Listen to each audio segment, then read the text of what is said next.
Greetings, everyone. Welcome once again to another Sunday edition of BMBBH. I am Kev, and I'm here to inform everyone. And I mean, like, you don't need me to tell you this. You don't. But I'm gonna say it anyway. We're not canceling Dave Chappelle. How can you? I mean, how can you cancel Dave Chappelle anyway? Is as if he's uncancelable. I'm sure that's not a real term, but if there was such a term, I'm sure Dave Chappelle's picture would be right by the definition in the dictionary. Uh, yeah, I just got through watching the special maybe about an hour ago, and I have to say that I wasn't offended. I wasn't taken aback by anything that he said. I mean, it's the usual cringe that comes with what he said. Spoiler warning for those of you who haven't watched the special yet. Special's on Netflix, and everyone's been talking about it. Just going to show you a couple things here and there. Um, but I liked it. I like raw comedy like that. Uh, regardless of what's ever said, there's always an underlying message, and uh, a lot of people, out there in I would say social media land is not happy with the special. I mean, this is what we're dealing with. We're dealing with a society right now that cannot take hard truths. And when I say society, if you are a participant in that society, and you feel a certain way about what I just said, then hit dogs holler.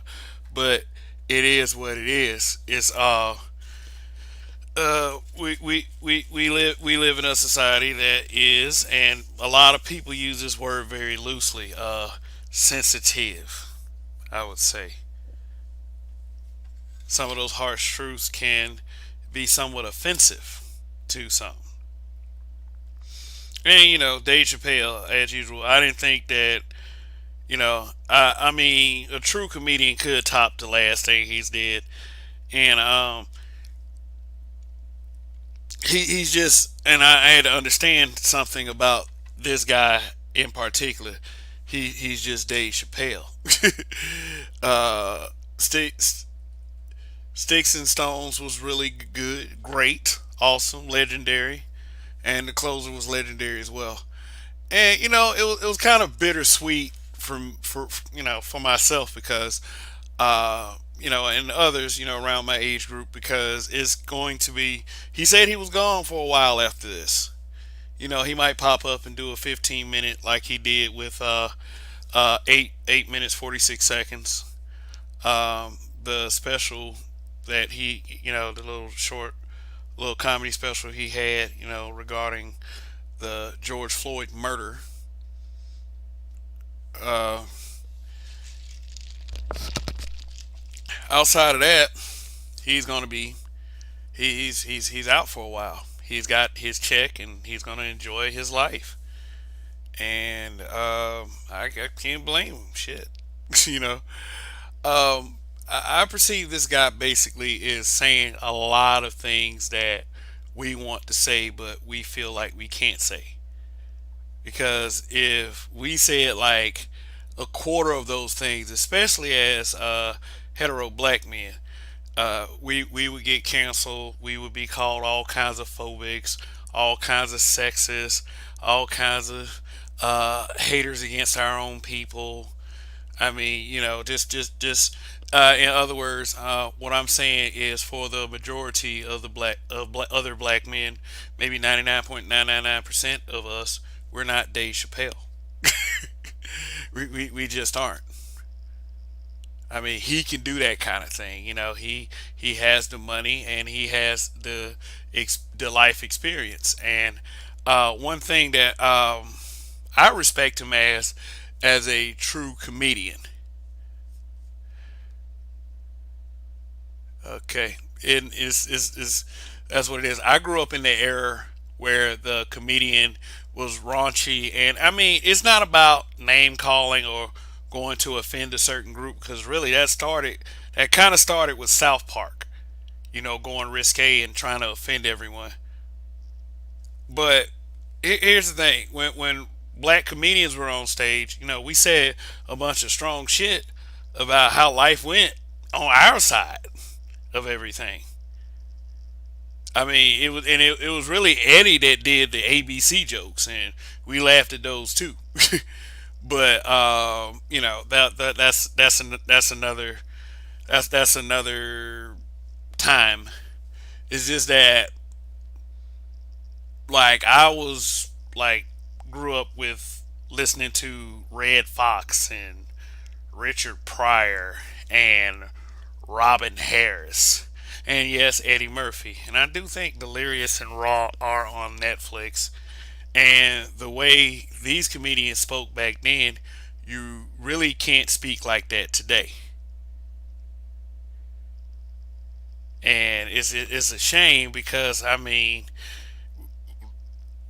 just like with his special Sticks and Stones, that's what we grew up on. Sticks and stones may break our bones, but words will never hurt us. And yes, we also grew up on the fact that some people just did not like us. It was a fact of life, and a lot of that, were people that we just stayed in close vicinity of. And there are stories all over the country where these kinds of things have happened, with not only black kids doing it to other black kids, white kids doing it to other white kids, but black kids doing it to white, all kinds of situations, all kinds of mixes.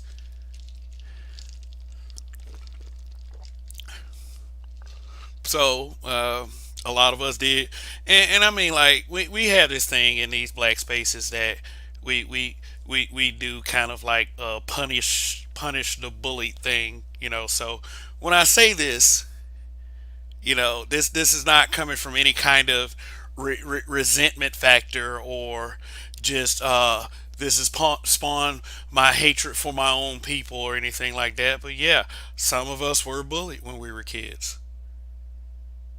But my me growing up, it didn't fuel me to want to try to control people's thoughts and people's minds, just to keep others from being bullied.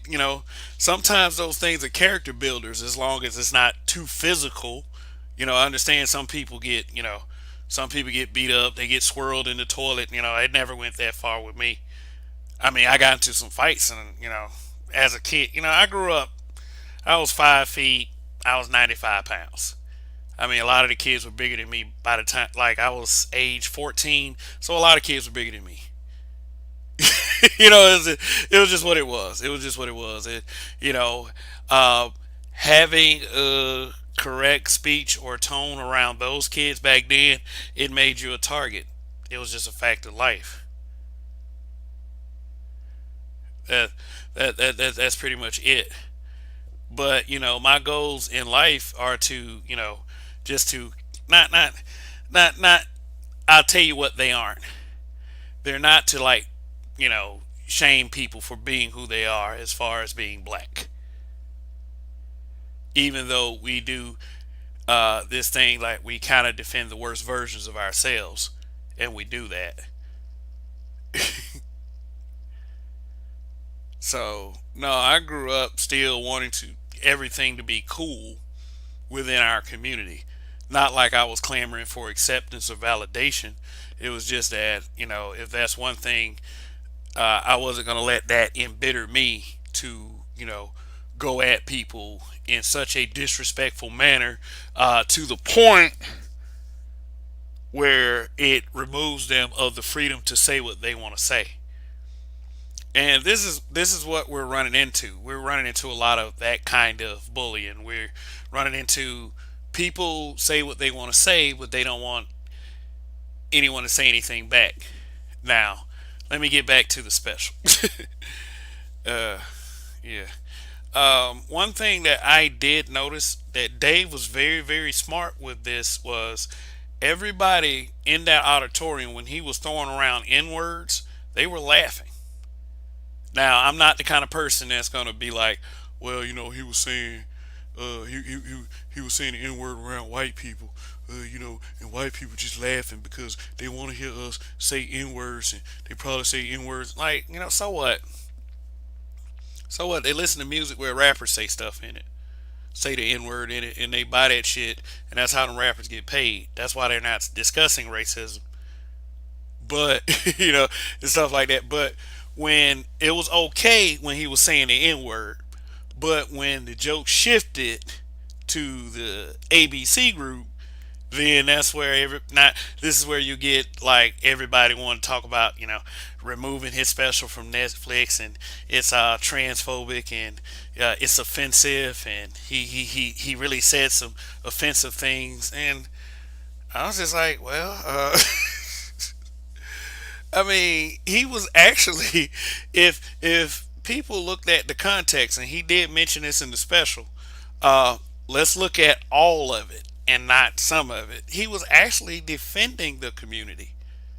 He wasn't trying to take jabs and tell jokes and take offense. No, well, trying to be offensive to that community. I mean, he told his whole story about what he did for his transgender friend, and it wasn't because he was trying to win points with people or he was trying to virtue signal. I mean, because he told it in a way that was super genuine. I mean, for those of you who watched the special. And one thing that he did emphasize was when his friend, his trans friend, came to defend him on Twitter, and I'm so glad he said this one thing. He said, Twitter is not a real place. I was like, yeah, that was bomb drop right there. Love that shit.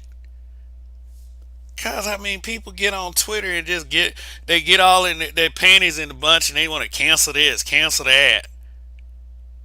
Please cancel this because he told a joke or whatever. Hey, let me put you like this. Imagine heterosexual black men being like that every time someone said something offensive about heterosexual black men that we wanted them canceled, or we try to get everybody canceled. They just say anything. That's kind of what they're doing right now. And like I said, I understand people get bullied because I got bullied too. And so what? So what? It was a growing pain. I got through it. I didn't want to hang myself. You know, I mean, I still like was trying to be a cool person. Understand like shit like that happened, and for the guys who were bullying me, I just got to watch them as their lives spiraled down. It was a couple life sentences over there. So, I mean, anyway, and like I had the unfortunate luck of like my size blowing up after all of that happened. But it's a fact of life. Sometimes you got to just sit back and let shit happen, not let it eat you up inside, and not you and you, not to become bitter about it. I would say, because I get it. Is very tough, and I'm saying this for everyone, and I'm saying this in context to what Chappelle was trying to say. Everyone does go through some things. Everyone has a struggle. Everyone has that really human struggle.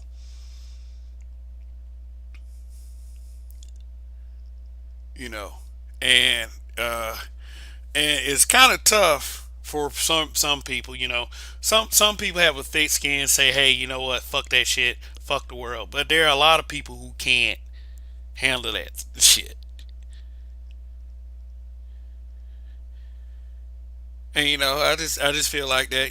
Whatever kind of person you are, you have to acknowledge at some point or another, to keep that in mind.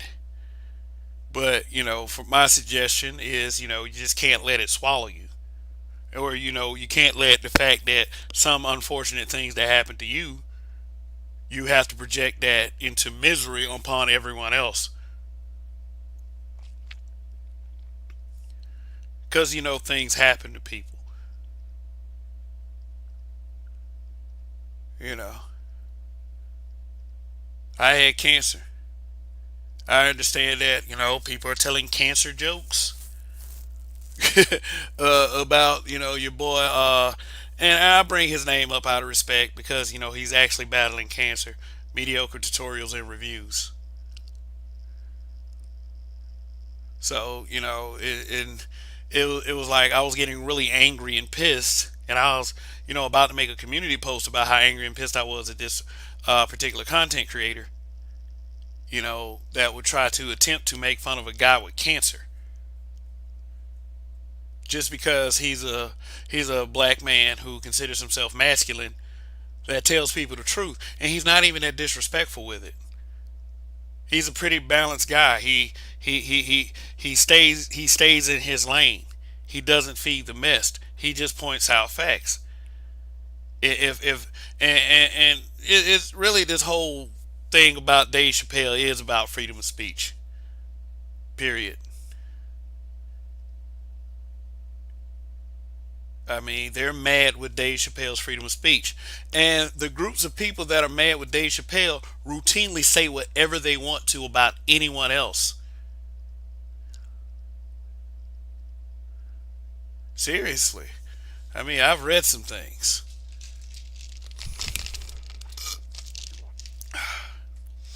And it's all these sex-based conversations.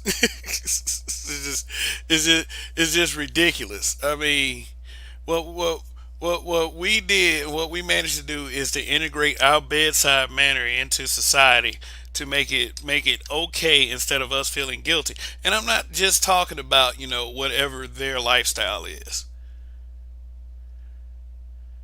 There's plenty of thoughtism out there.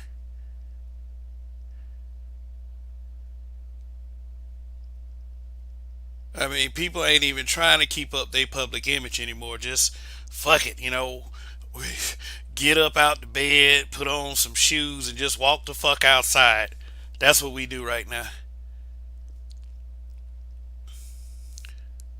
So, as a black man, when you have an opinion on that, then all of a sudden you get sick. Maybe you are getting sick with COVID 19. People come after you. People make fun of you because you've had so certain stances on certain groups of people. Dave in the special said that the T community, they want him dead. To the point where he actually was looking around for a second because it ain't like people ain't actually attempt on a celebrity's life. Like Selena. Who was that girl from My Sister Sam from back in the day? My Sister Sam was a sitcom, and one of the girls was stalked and killed.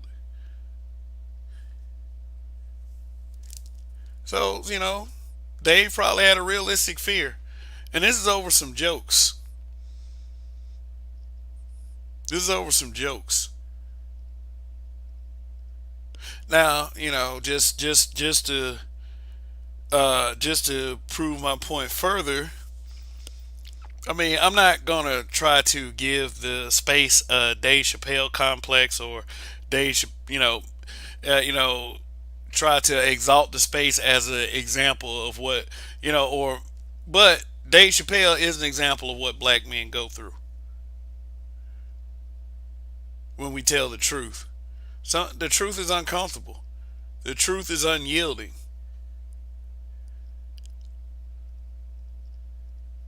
And let me tell you something.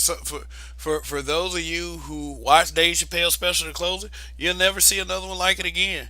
All you're gonna see is when you ever you watch a comedian is comedians biting their tongue, being careful what they say, and it's not very funny. It's not raw. These guys, see, here's the thing. These guys made it funny. They were able to tell a story right along with it. I mean, these people act like they just come on the stage saying, F word, fuck this. Hey, you shouldn't have been born. Hey, it's in the Bible. It's in the Bible. Comedians ain't up there saying that. Is I'm sure there's sprinkles of people on the internet that say that kind of thing.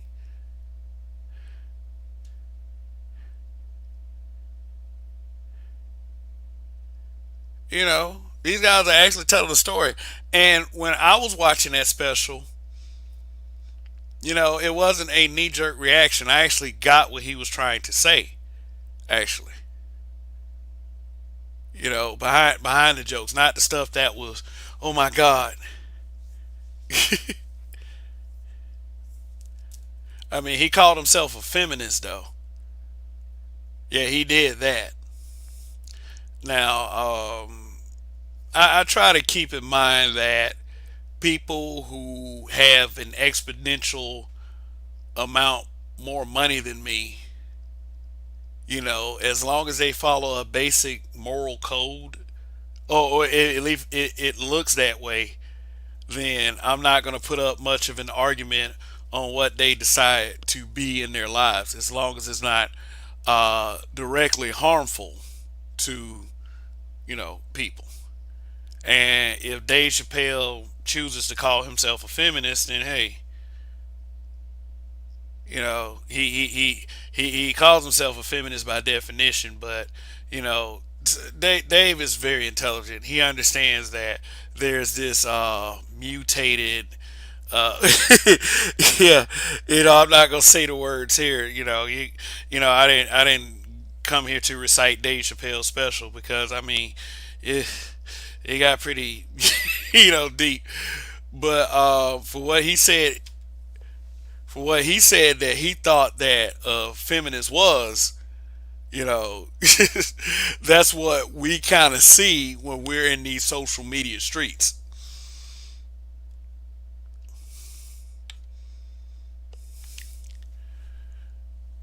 So I mean, he pretty much called it out. Like, when it seemed like what I like what he did in the special. It seemed like when he was setting up the crowd for a virtue signal, because he'll say something like he support the feminist movement, and everybody's like, yeah, and then he'll just say something right out the back that just levels the crowd. Well, I tell you what though.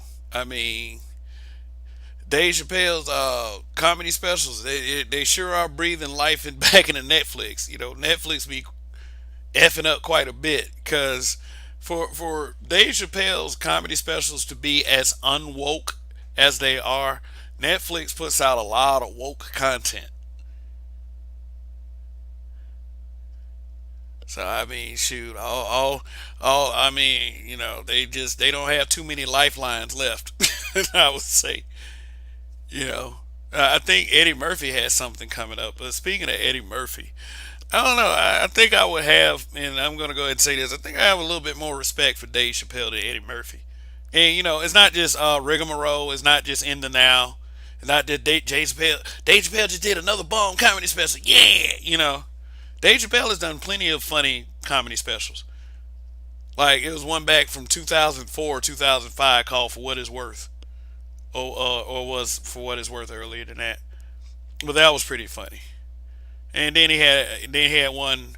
Uh, he he had one before that where he told a joke about the baby on the corner. But see, I remember Dave Chappelle from Def Comedy Jam. I think that was the first time I ever saw him, because he had, like, yeah, he the first joke, yeah, I think I can remember the first joke I ever heard Dave Chappelle say. Um, he said that he has this reoccurring nightmare. He says that he's walking home and he goes down this alley, takes this shortcut, and a robber jumps out, pulls a gun on him, and then the robber says, "Hey man, suck my dick." And then he said the dream just ends. That was the very, no lie, very first joke I ever heard him told. I heard him tell. And then, like, okay, spoiler warning for those of you who have seen the special. He actually, okay, so just kind of close your ears and say la la la la la la for like 10 seconds. Give me 10 seconds if you haven't seen this special. Um, Dave Chappelle tells his joke about being molested by a priest, and is a graphic joke. I'll say that much. So, the point I'm saying is, I heard this joke in 1992, and it's 2021. So it's like he was telling like okay, number one, yeah, he was telling cringy jokes back then.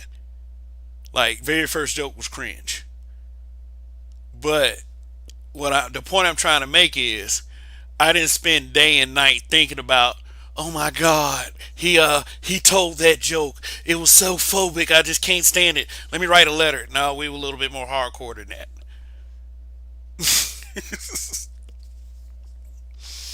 I mean, shoot. I mean, there was a lot of cringy jokes told on Def Comedy Jam, but like I said, it's the first time I ever saw Dave Chappelle. I mean, who oh, it was other first timers too, like Chris Tucker, D.L. Hughley, Bernie Mac. I'm gonna have a broadcast one day just talking about comedians. I think that you guys would enjoy that. But Dave Chappelle is the subject right now. That was the kind of graduating class Dave Chappelle came from. We had Bernie Mac, Chris Tucker, you know, D.L. Hughley. It was quite a few others. Joe Torre with Joe Torre wasn't that great, but he did host a couple seasons of Def Comedy Jam, and that's when Martin really came into his own on Def Comedy Jam. I mean, oh, he had Martin Lawrence had a TV show and Def Comedy Jam going simultaneously, so he was putting in that work. He was putting in that work.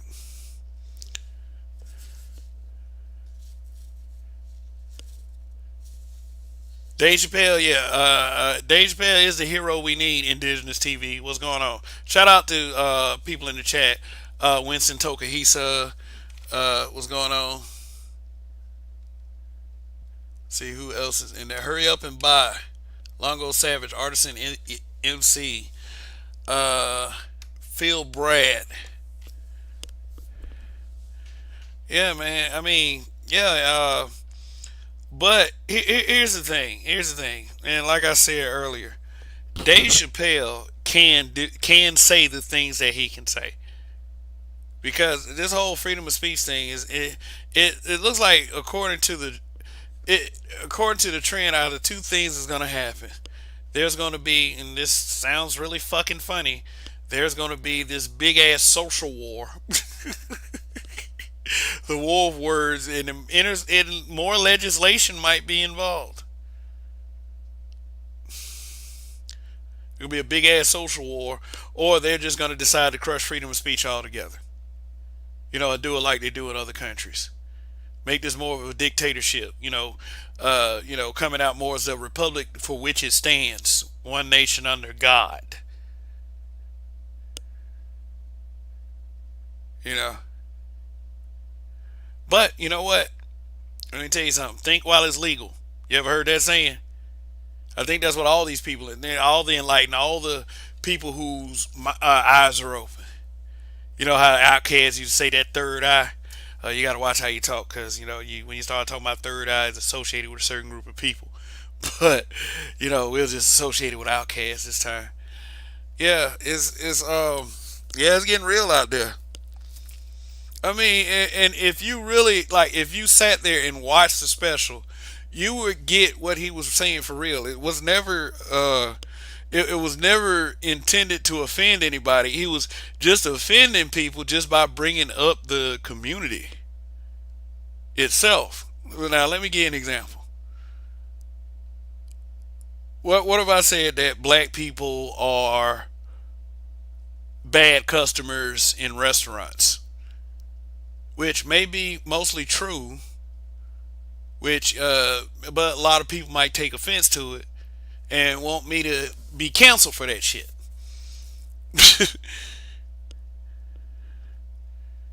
you know, it don't matter how true it is.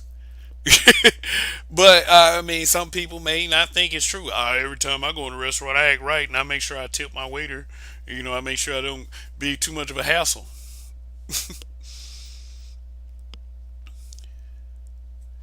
Oh, I brought that up.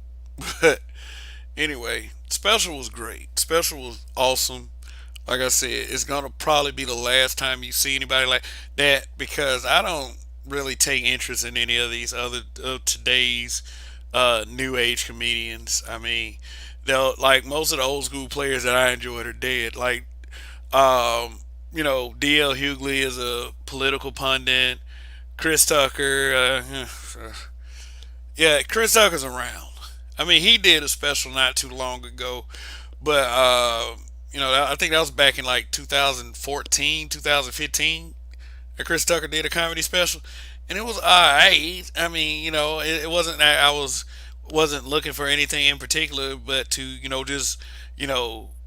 just for it to be funny.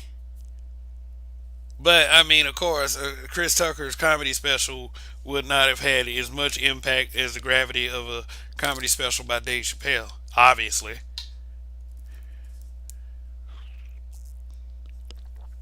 So what killed comedy? What killed comedy? I'll tell you what killed. Ricky Harris, Indigenous TV said Ricky Harris. Rest in peace, Ricky Harris. Tat Al from that Snoop Dogg video, Doggy Dog World. He also played Snoop Dogg's dad in one of the videos as well. Talk about Snoop Doggy Dog. You need to get you a jobby job. So yeah, I remember Ricky Harris. AJ Jamal. AJ Jamal. Yeah. Let me see. I think AJ Jamal actually hosted Saturday Night Live one time.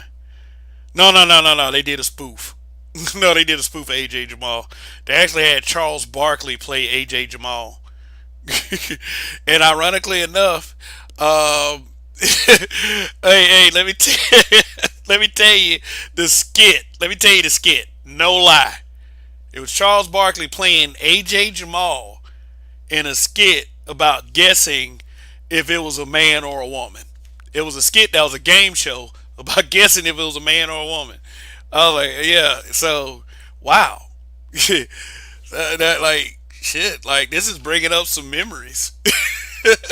Like I just watching random shit on random nights, and like it is like it's funny how the brain works. It's funny how the brain works, and I know somebody who's in the Outback community. If they hear me talking like this, and I say, "Hey, oh my God, we gotta go find that skit on Saturday Night Live and make Lauren Michaels apologize to us once again," like that's the kind of shit that we be talking about. It was funny because see, here's the thing: everybody got joked on, nobody got spared.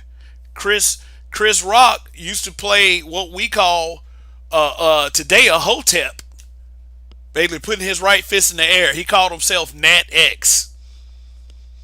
I mean, I don't know if anybody remember that, but I thought it was funny as shit. The really black skits that were on Saturday Night Live, like I didn't really feel like it was black exploitation. I didn't think of it as black exploitation for white people. I didn't think of it as that then. When Eddie Murphy did the Tyrone Green skit, and Tyrone Green he was a spoken word poet, but he was real hostile toward white people.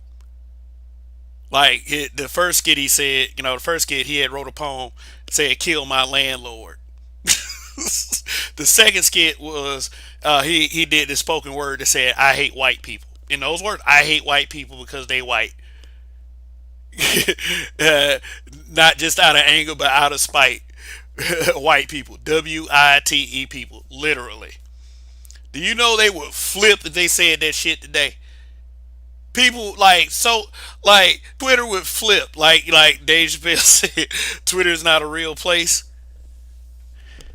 because I mean Twitter people just think they can just cancel anybody they want, and like the world is bigger than Twitter. The world is bigger from thumbing up bullshit on your fucking cell phone. That's pretty much for all of us. Twitter, Facebook, anywhere where you can leave a comment. Instagram. Shoot. People would flip at the shit I found funny as a child going into being a teenager and a young adult. I mean, shit, that's why you got a lot of people saying that everybody's too sensitive. Cause that was some raunchy shit back then. And we understood as black men that we got joked on too. to make the time pass, shit, we played a dozen with each other and talked about each other's mothers. You talk about somebody's mother today, man, that's my mama, man. Or why you dogging, why you bashing black women? Back in 1992, a dude got over the loudspeaker. They were dude roasting each other. Dude said, "Your mama got bow-legged teeth" on a bus. We bust out laughing. Nobody wanted to fight. Nobody.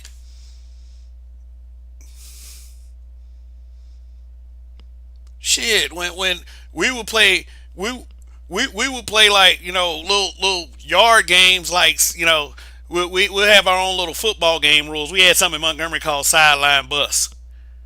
I mean, I don't know if you've seen like football short documentaries where guys will run out of the sideline just to keep from getting hit.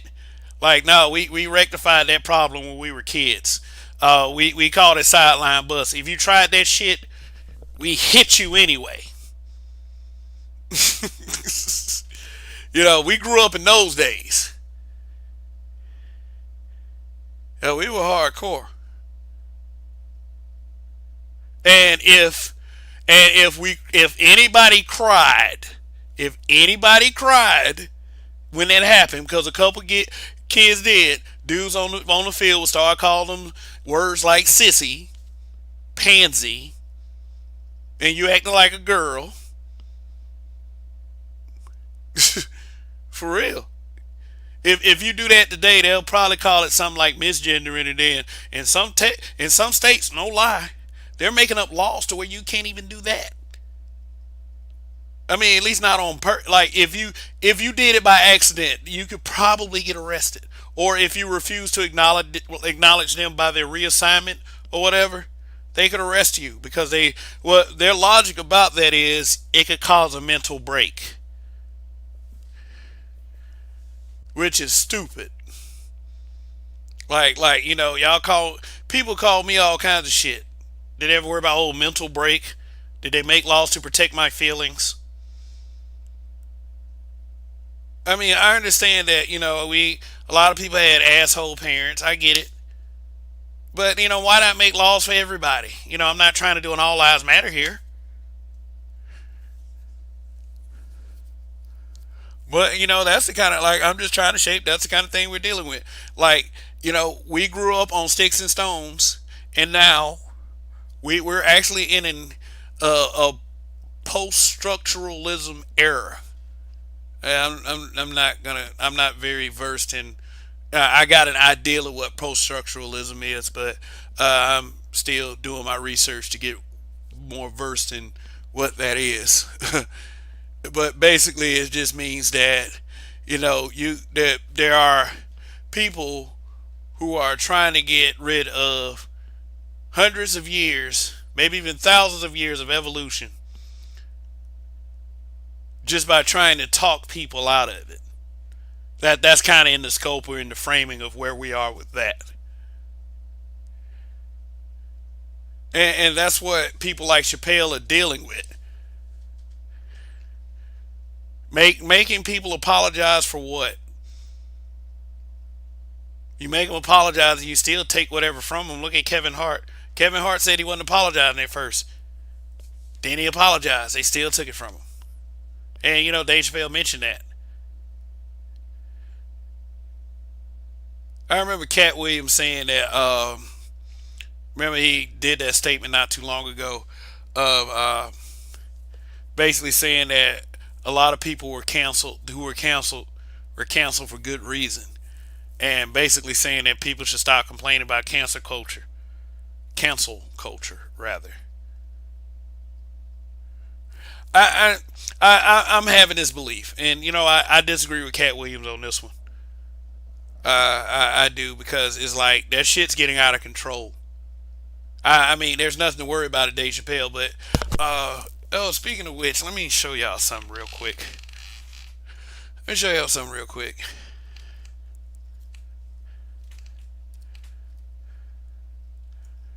Let's see.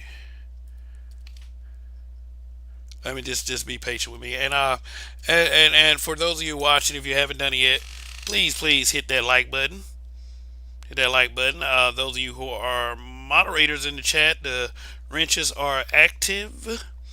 But we don't get crazy people over here. But just in case we get that occasional troll or comment spammer, y'all know what to do.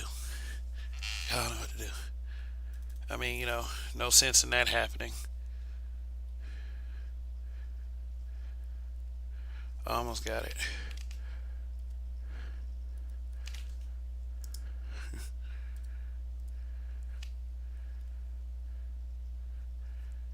Let's see.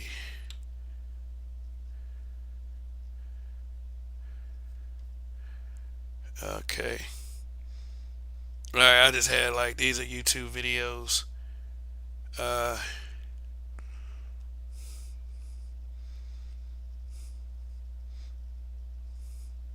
alright, here we go. I guess I can show this on.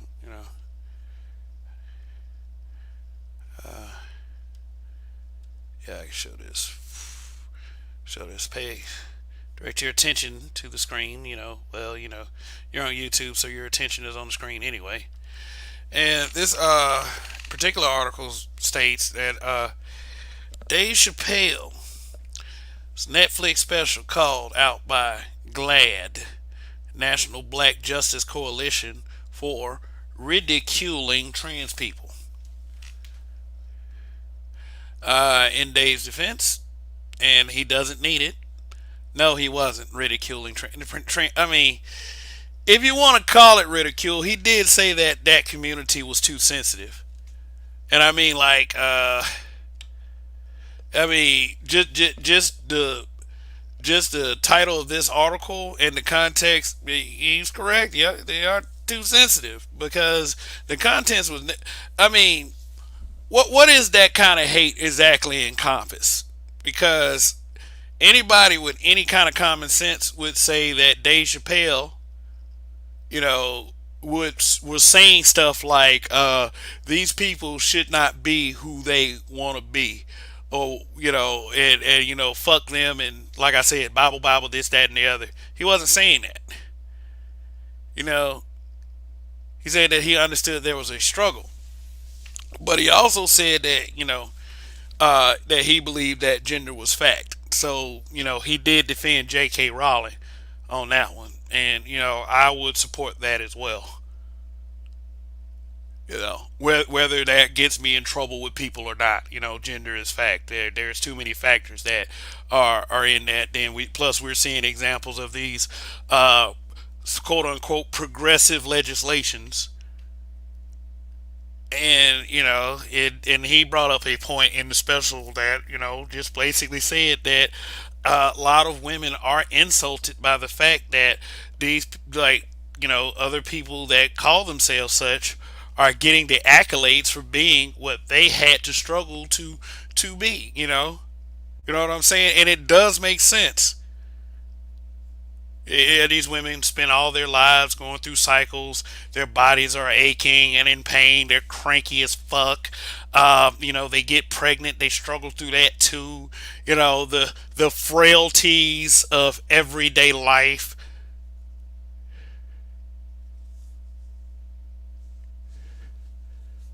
You know, which a lot of the things that when I do quote unquote address black women, I do it out of because I care. I do it out of love because I love my sisters and let them know that there's crazy shit out there because of those frailties. And then somebody who didn't grow up with those struggles, all of a sudden to come in there and just call themselves such. Yeah, I mean, if and I can't be the spokesperson for women when it comes to that because a lot of women wanted that shit. A lot of those feminists supported that shit, and now they're paying the price. And for and for guys like Lee, I mean, pity to the people who are I would say victimized by that. Say, for instance, if they're in a competitive sport where is a combat sport or something like that, the natural female is getting destroyed. And there's a lot of people that are like they're either afraid or doesn't believe that belongs or needs any attention. And that's not ridicule. That's just saying, hey, you know what? Y'all want to put these protect our women narratives out here, but you know what? You're not really doing it.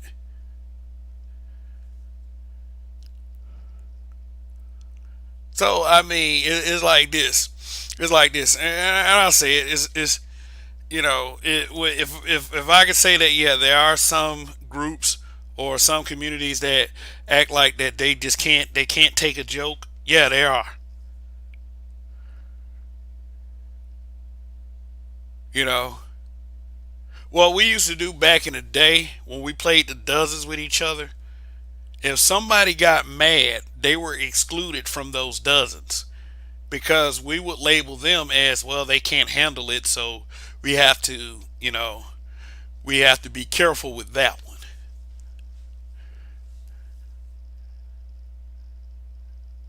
It ain't something that once we understand what the problem is, like y'all call educating us. Once we understand what the problem is, I mean, usually most of us are cooperative and go on about our business. But to sit up there and try to go after a person's livelihood, and we're very like in Western culture, we're very superficial with this because we don't do this to everyone. Like I said, it was a bunch of people that were sitting in the auditorium. Every time Dave Chappelle said the N word this, N word that, everybody was yucking it up. And that's why, like, that's one of the reasons why he walked away from that $50 million.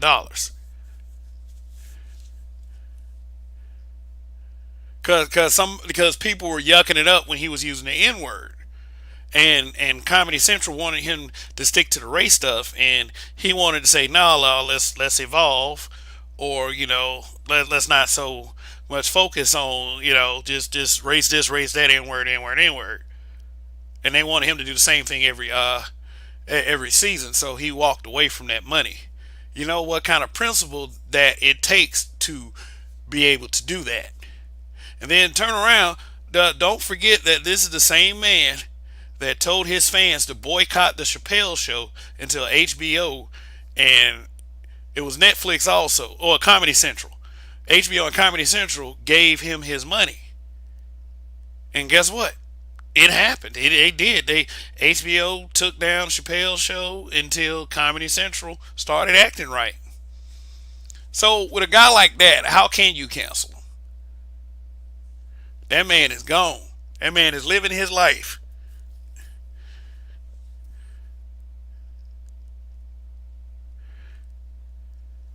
Oh man.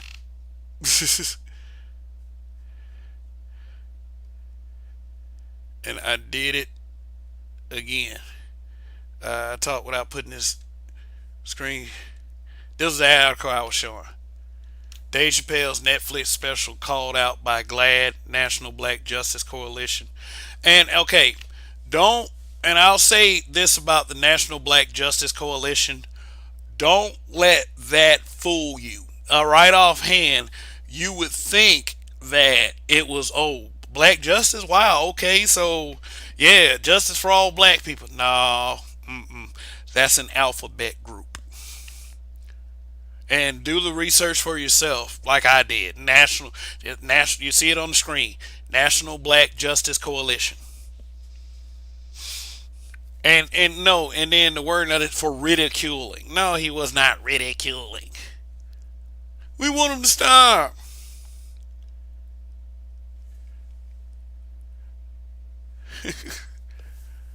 I mean, hell, everybody gets joked on. Everybody. I mean, that's what they say they do in this space. They say that when the women start talking stuff about the men, they say that those are jokes, those are entertainment, and we have to take that with a grain of salt. So I do approach the whole sensitivity topic very careful because I know what people have said on this channel before. People will come up to the panel, and I'm not demonizing anyone. I'm just saying, like, as a group of people, if we're going to go by this logic, then this is where it's going. We're going to be mad about everything that is said about whatever group of people. Now, it's just legit. Like I said, hetero black men might have a legitimate case, but I don't want hetero black men to turn into a bunch of victims, because some of our positions as of right now is pretty good because we're able to talk about these kinds of things in an intelligent manner. Dave Chappelle is using comedy, but he's saying some very real shit. Like when he was saying, like, this T person's mom came up to him and said, "This is my daughter. She was in Hollywood." Like I said, spoilers. I've been talking about spoilers the whole time. And then he looked at the picture, and said, "What do you think of how she looked?" And he said, "Well, she's beautiful." And then, like, the woman said, it's a trans person. And then he immediately, Dave, and this was very logical. He said, "Well, what was I supposed to say? Oh, yeah, with that strong jawline and that Adam's apple. Oh, look at that dude." Like, he said something to that effect, which was funny. Like, this is what I like to do. I like to laugh. I like to laugh when I watch comedy because comedy is supposed to make you laugh. It was comedy. That's all it was. It was comedy, but the logic had a point to it. It's just that if he'd have said the other shit, then lady would have went in, tried to go to like some kind of publication and say, "Oh, Dave Chappelle is just being phobic, blah blah blah."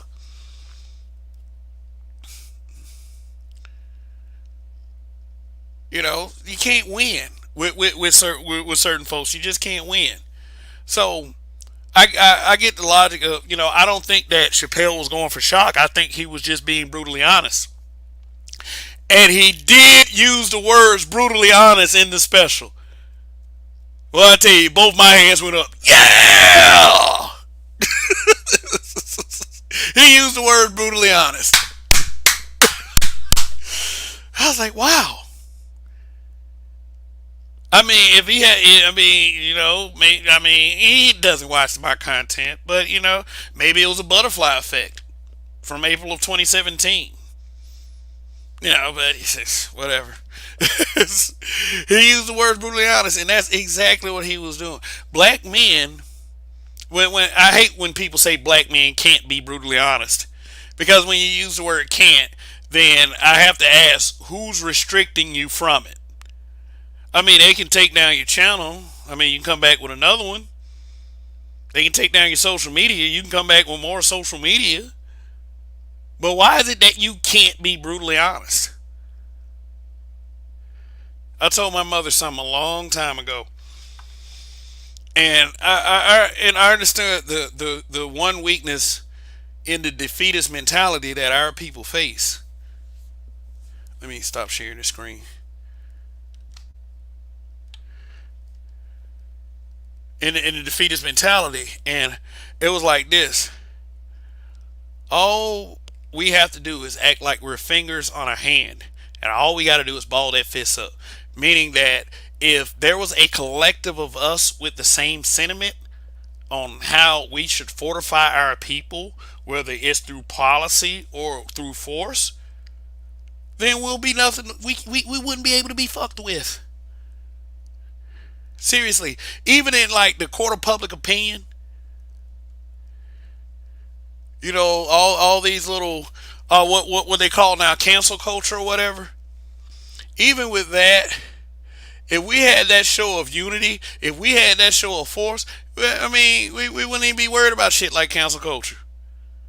So when I say we are not canceling Dave Chappelle, that's just it. I think that especially black men should be at the front of this. We should be telling who, as far as black men are concerned, we should be the ones deciding who gets canceled. Not them. Fuck all that. They've been trying to cancel us for 400 years. I mean, 400 years is always the number everyone comes up with. Is slavery. Don't remind me of slavery. Speaking of slavery, he had a little bit in there too about a black man that owned slaves. He used a lot of factual history in this. And for the amount of black people who got mad at this special, and there were plenty of them. How in the fuck did all of that information and talking about the plight of racism, how did all of that fly over y'all head? Let me tell you why. You niggas are scared. Y'all scared to tell the truth. See, there's been a lot of sentiment in spaces like this and throughout the Western diaspora, at least, that you don't want to be a community anymore.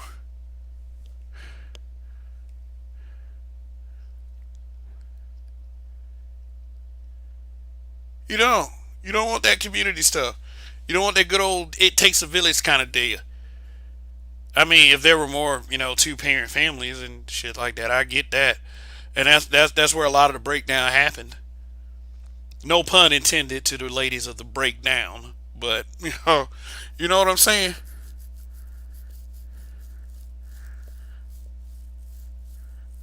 We have gotten away from the careful examination of what is wrong in our community. And a lot of us who share this melanated skin, we let a lot of that stuff that man was saying in his comedy special go over our heads to virtue signal for a community that doesn't give a damn about the overall advancement of our people. And and I kind of agree with the sentiment. They shouldn't care. We should care more about that than anything. Black people as a whole. And I'm not saying like let's exclude the alphabet people who are black. But let's face it, they exclude themselves. Because they're always saying, oh, it's not just about you, it's about us too. And we understand that. Guess who else understood it? James Baldwin. Research on who James Baldwin was, civil rights guy. He understood he was black. But he was also gay.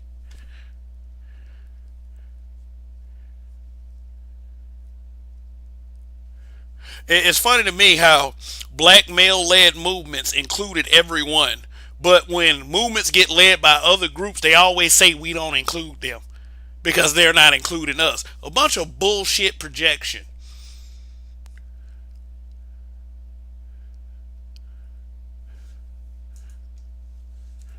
I tell you what, though, that's kind of what pushed us toward this ruthless nice guy mentality. If you don't like us that much, then fuck you. But we'll say fuck you in a nice way.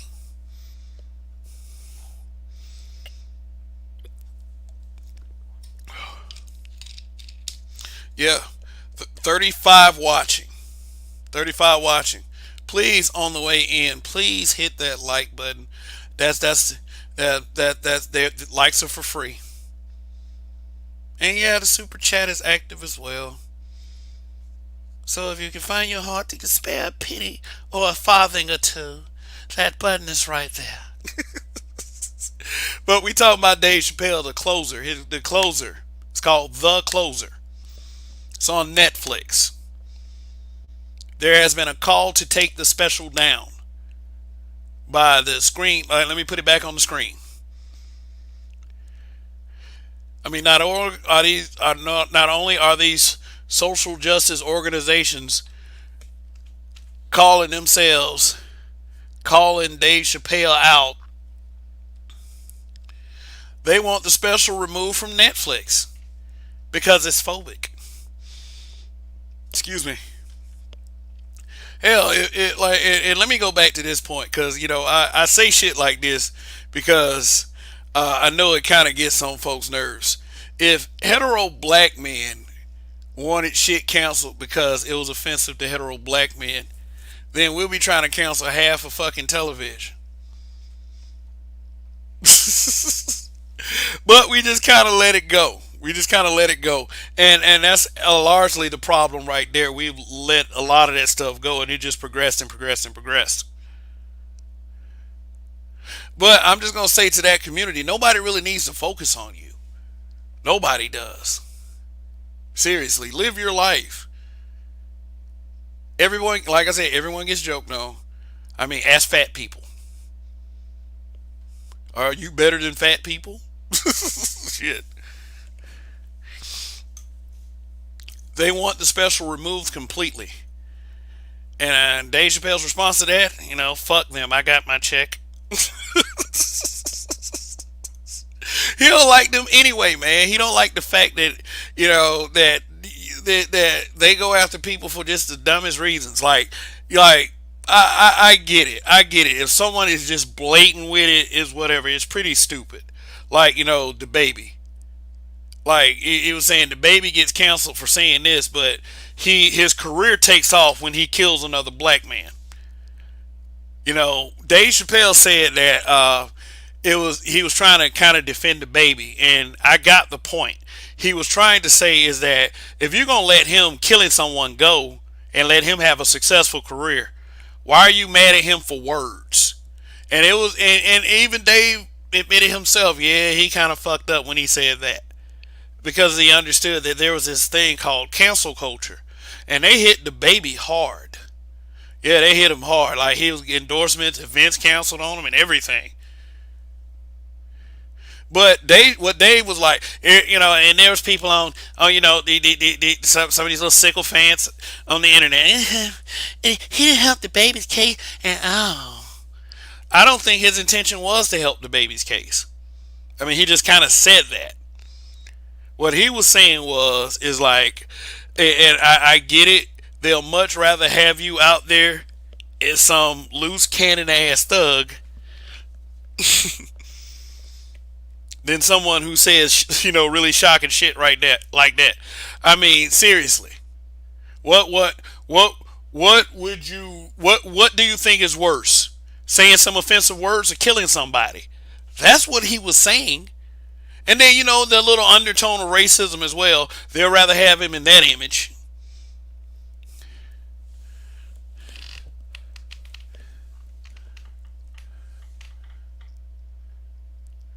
So I got that completely, and the knee-jerk reaction was, "Man, he ain't helped the baby at all. He didn't want it's not his intention to help the baby."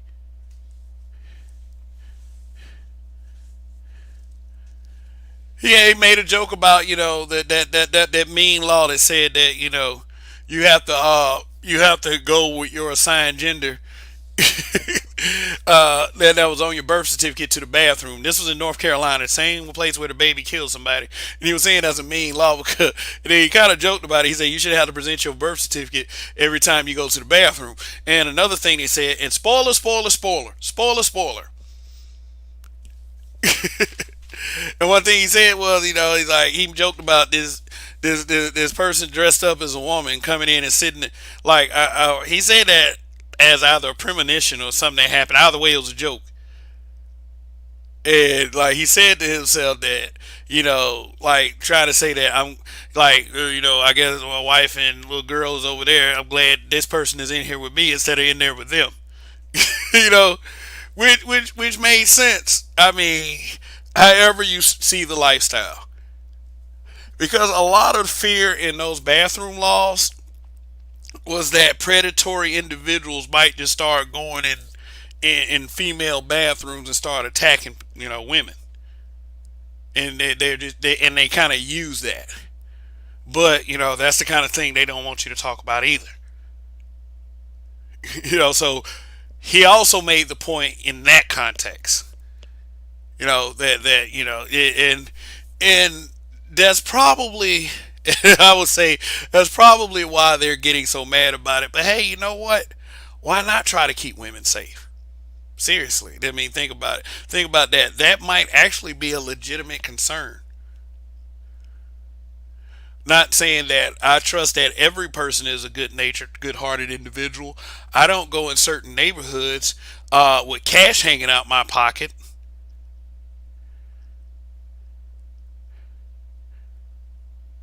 You know, because I know there is a chance. Just quit. I know there's a chance that something might happen. I'll just say that. You know. And usually, when you have a person who, like, say for instance, the Melvin Harris III case that happened in Arizona, where he beat that dude to death in a quick trip. His daughter was almost attacked in the bathroom by a dude. So there's a lot of things to think about. He's serving an 8-year sentence for beating this dude to death because that right there is a true protector of women,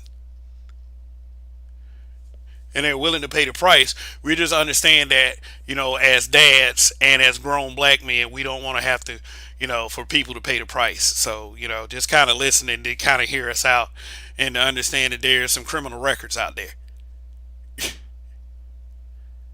you know. So I just gave an example of someone who was just a man who dressed as a man who tried to attack. So I didn't say that it was a T person.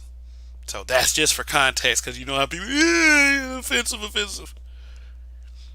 Hell, like I said, there's a black man right now on a YouTube broadcast that is poking fun at, you know, another YouTuber who just had a cancer diagnosis, and I am a former cancer patient.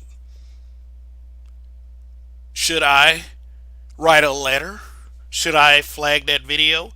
I don't flag videos, by the way. Should I be so offended? Should I cry my fucking self to sleep when I get off this broadcast because he's making fun of somebody with cancer? Or do I just yeah, hey, you know what? That's a real weak piece of shit. Do I say the guy's just a weak piece of shit and then just move about? Because I'm not into destroying people's livelihoods. I'm not into that. I don't feel like if you say something that offends me, that I should have the right to destroy your livelihood. Let me stop sharing this again. Not discounting anyone's experiences. If you were bullied and you were traumatized, if and I'm not being smug when I say seek help, because a lot of us need to seek some counseling or whatever. Do what you have to do to get through it, but it doesn't erase facts. It doesn't erase facts. So if someone wants to be an asshole about a person who had a cancer diagnosis, I just have to sit back and figure out a way to destroy this person from the inside the right way. Not little hoe ass shit like writing letters and campaigning for this person to be canceled.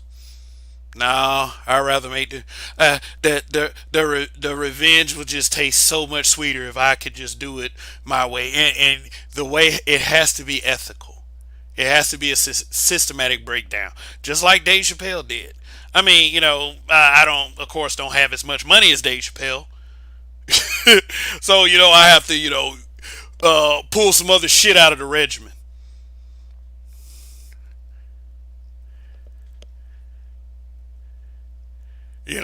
I can do it. That's just me. That's what it is. But I just have to have some time to think about it. Just that execution has to be a little bit smoother.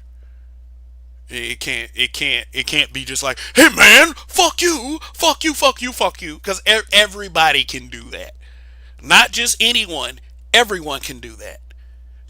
That's something that takes no talent. Anyone can be a no talent jackass. Anyone. But it takes a talented person to be methodical. Very talented. Almost Dave Chappelle talented. Very intelligent and brilliant methodical breakdown. No pun intended to the ladies of the breakdown again. But I'm sure they'll take that. I'm sure they'll take that breakdown right there. That the context of that breakdown. My point is, don't cancel people. Don't take their livelihood.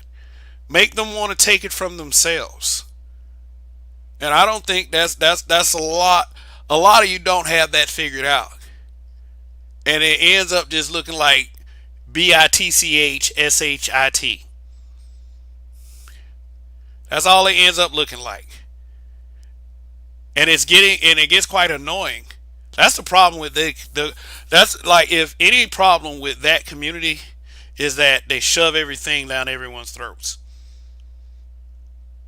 On top of getting mad if you include them in jokes that you include every other group in.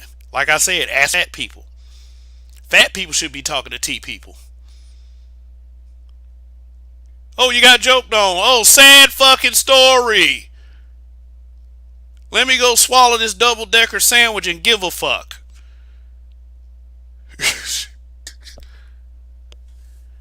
I mean, who doesn't agree?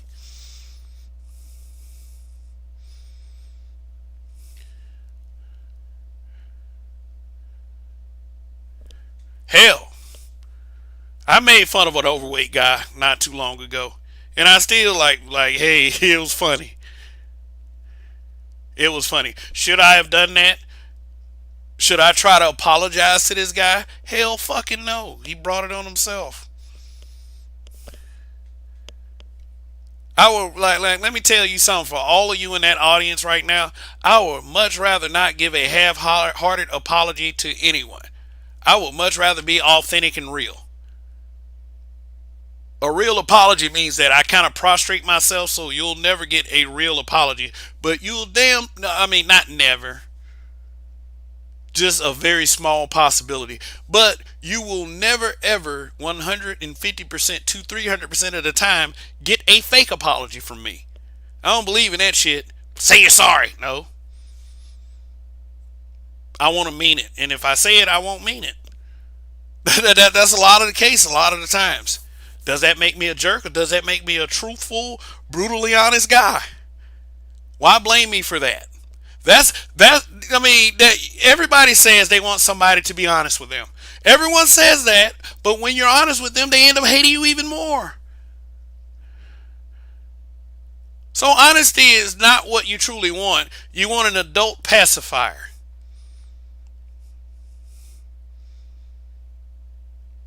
And I'm going to be brutally honest with you. And I know they say we talk about women a lot over here, but black women want that from black men. They want black men to be adult pacifiers. That community, the ABC community, oh God, I can't say that.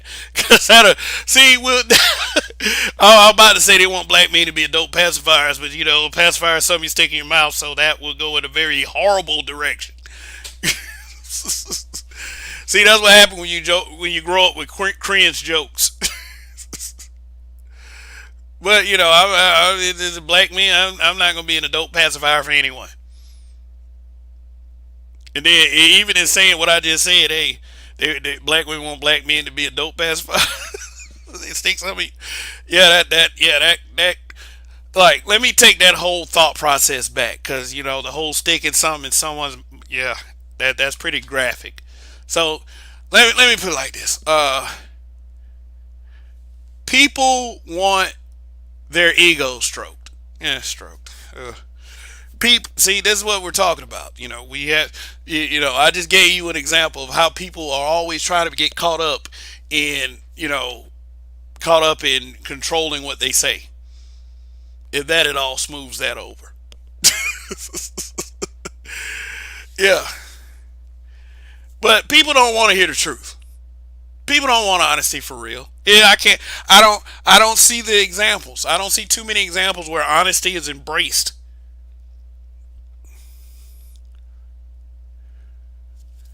It's all good. It's all good. If y'all want to choose to see it, if you want things to continue to be that way, then hell. Then hell, all of these circular conversations. All these, oh my God, you said this 5 years ago. That's the annoying part about cancel culture. You dig up shit from years and years and years ago. I mean, person could have changed, did charity work, all that bullshit. Be the biggest example of a person who champions this bullshit that he used to denounce. And they'll pull it up from 10, 15 years ago and expect an apology.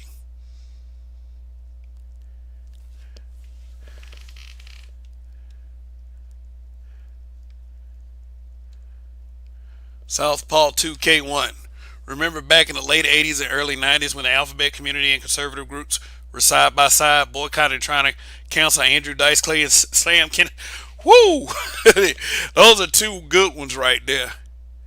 Yeah, Sam Kinison. Yeah, Sam Kinison told this joke, and someone was trying to make the point that Sam Kinison was in hell because he said that the Jesus Christ was the only guy that he and this is respect to anyone who believes, like, because like I said, we know that in 2021 people take, I mean, literally everything offensive.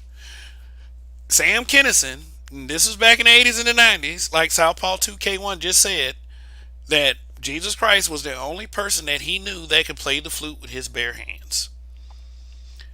Andrew Dice Clay got banned from MTV because he was at the MTV Awards one year and said, "Hickory dickory dock, a fat bitch sucked my clock."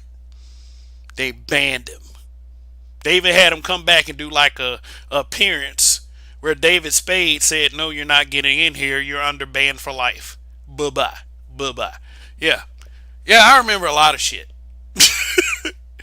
Yeah, these were the same conservative groups that were trying to get video games banned back then. Yeah, I mean, every era has some pussy shit about it. Yeah, I used to prank call Nintendo because they wouldn't put blood in Mortal Kombat. This is how much time I had on my hands back in 92 and 93. I mean, dealing with cancer and all that.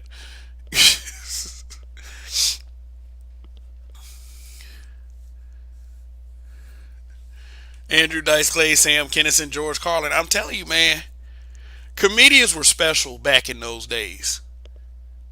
Comedians were special back in those days. Comedians didn't give a fuck. And the more and more they didn't give a fuck, the more and more special they were. Andrew Dice Clay was a big one. I remember the Arsenio Hall show. Um, the keyboard player. I don't know. Was it a key? She was a keyboard player. I remember her name was Star Parodi. Yeah, her name was Star Parodi. Um, Andrew Dice Clay came on the Arsenio Hall show, and I don't know if this was a work. I don't know if this was a work or if this was for real. But they had her like she was gonna boycott playing that night because Andrew Dice Clay was coming on, and she was offended by his style of comedy. And when Andrew Dice Clay came on that night, she did not play.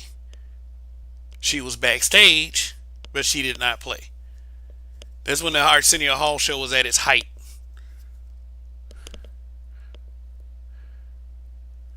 I mean, y'all keep throwing names at me. I probably got some little historic tidbit about them. Yeah, I mean that's what I get, I guess, for surviving all these years. Well, let me go back in some of these comments. Darth Skater, what's going on? Long live the habitual line steppers. That's my habitual line stepper brother. He has a channel. He does gaming and tech, and he does have a couple of discussion pieces. But I mean, they're more in gaming and tech type deal. So I mean, we do have I do have a lot of people who frequent this channel that is into that kind of thing. So go hit the subscribe button, and I have a couple of his pieces in my community tab. So just look, like I said, always look at my community tab if you're sub to this channel. If you're watching and you're not sub to this channel, go ahead and sub to this channel. But definitely, Dark Skater 7, good shit. Long live. Cam Rob, Dave Chappelle should not be canceled. DJ B-Side 1965, good to see you, man. Chappelle Special is number 3 on Netflix as of right now. Like I said, it's breathing new life blood into Netflix every time he puts something on there. Because Netflix, like I said, they've been fucking up with all that woke content. And like, let's not forget this fuck up right here, cuties. Now we do have a review on our entertainment channel, The Black Dimension, on cuties.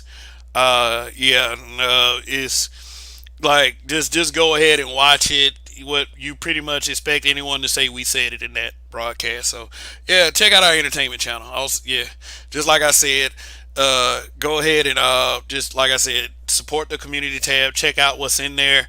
Various content creators are in there. Read the captions. Do whatever you want to do. Subscribing is your choice. But if I put another content creator in that community tab, that means I highly recommend it. or I'm trying to call some sucker out. So that might be happening soon too. But uh, I know I get triggered sometimes. And yes, I do get the big O word. I do get offended sometimes because the reason why I came to social media is because I was tired of the bullshit. I was tired of the bullshit. I was tired of the scrutiny. It seemed like it was a one-sided deal going with black men. It's like anything black men said, just why the fuck are you saying this shit? You hate yourself. You just everyone telling you what you are except for what you are. For real.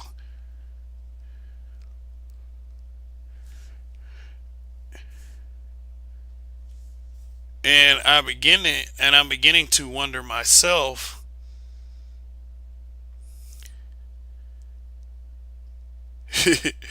if if there weren't black men out there that were speaking about these things, where would black men have been in the next few years?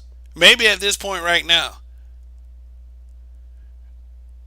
where would we be? I think that I don't know. I think that we should be on the lookout for authenticity and be authentic ourselves. I mean, because the one thing that does work for Dave is the fact that he is super authentic and not faking it. But let me scroll back. Charles Faulkner, what's going on? Dar dar. So black folks are coding up with trans folks now. Yeah, I mean their whole point is like we're black people too, and we understand that. But number one, we're not beating down their door to be a part of their movement, and number two, they seem to make us the target of their angst. And we ain't really, like I said, we ain't really checking for them like that. But just stop shoving it in our faces all the goddamn time. Okay, okay, okay, okay, okay. You're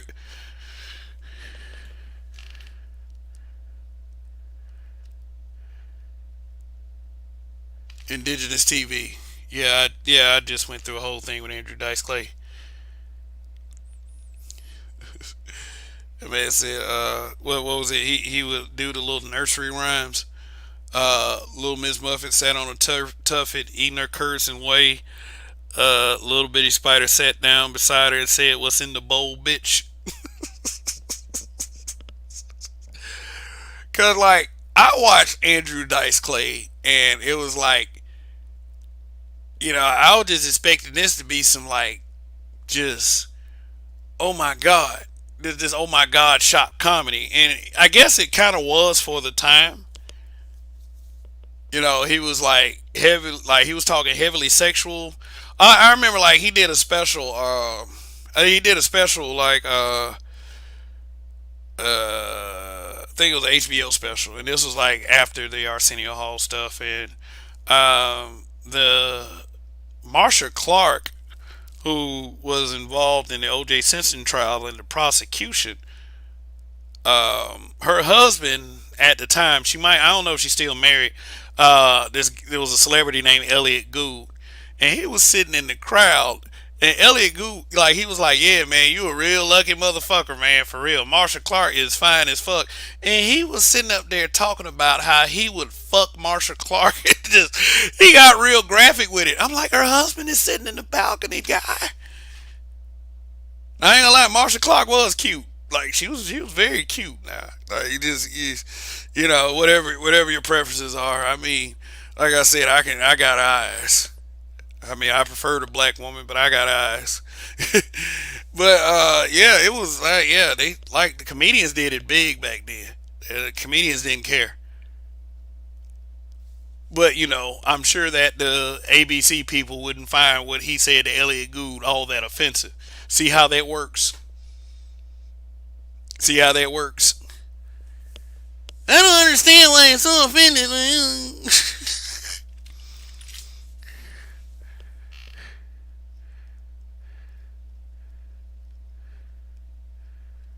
Said, was it the Dice Man Cometh? It might have been. It might have been. I don't remember that. I'm tell you right now, I don't remember the names of the specials. Let's see. But let's see, a couple of other ones that was pretty. I mean, we can't forget Chris Rock. I mean, Chris Rock was like, even though he did the really heavy political skits on Saturday Night Live, he was kind of about that life when he was expressing, when he was expressing that through his comedy specials. I think Bigger and Blacker was one of them. Bring the Pain was another one.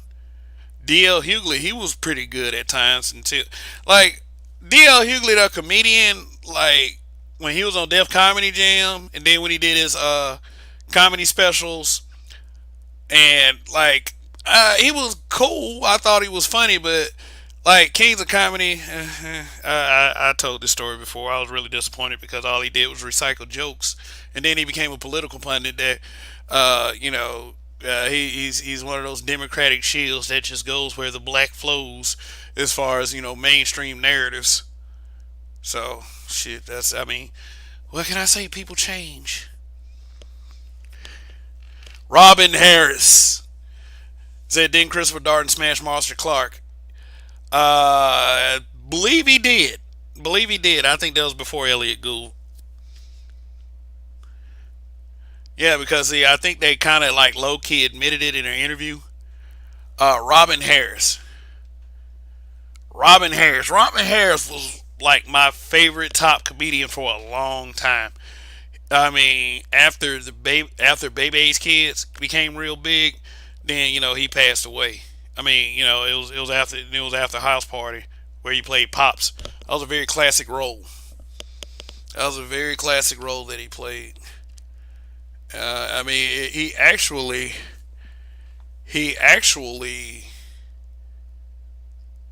made that film kind of. If you really think about House Party, I mean, Kid and Play. I mean, there were some good parts about House Party, but to me, what made it for me was Robin Harris. That movie was very significant because it also had the introduction of Martin Lawrence. It also had the introduction of John Witherspoon. Well, no, it wasn't the introduction of John Witherspoon, but this was kind of it launched John Witherspoon into more notoriety because John Witherspoon was like, yeah, he was the one that was doing the public enema joke. Well, what's a public enema? And I just remember thinking that was really funny. Yeah, with he also appeared on House Party with BB Drake. John Witherspoon only had two on-screen love interests, and it was Anna Maria. I think her last name was Horsford. And oh wait a minute, hold on. Let me make sure I had a name. The other name was BB Drake. BB Drake was in House Party. Let me see. I feel so bad by not being sure about this lady's name because she was a staple.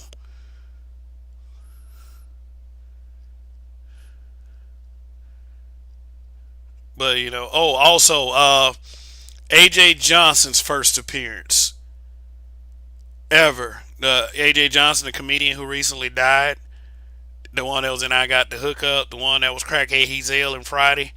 His first appearance was in House Party. Uh, yeah, it was called Jerry Curl Juice Jr. Yeah, that was Robin Harris' joke. Anna Maria Horsford. I had it right. Also introduced Tisha Campbell. Post school days. Yeah, that's when rated R movies were rated R movies.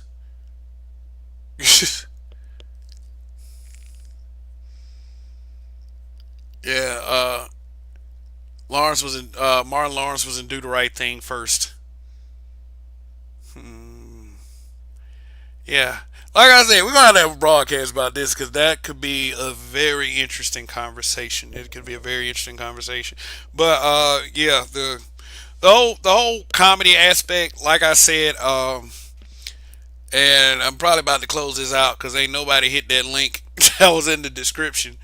The whole comedy aspect is really becoming a lost art, and it's sad for me because I really enjoyed it. I really did. It really contributed, I would say, to my general personality because it was very funny what these guys were saying, but it was very real as well. Dave Chappelle ain't touching Robin Harris. I disagree with that at this point. I would have said that a few years ago, but I disagree with that at this point. I mean, and the only reason why I say that because Robin Harris' career was way shorter than Dave Chappelle's, and um, that Robin Harris was a kind of a hood comedian. Like, he said some risky shit too. He used to go at Crips and Bloods. Like, he had a joke that wouldn't fly. Like, I'll tell you the joke. He had a joke that wouldn't fly today, and he'd probably get called a COON for saying it. And he said I mean, cause it'll be tragic irony because of all the police shootings today. But he was saying it in a context like, get rid of the guys who are a problem to the neighborhoods that these people can't feel like they can't live in, or they got to hit the floor because they hear gunshots.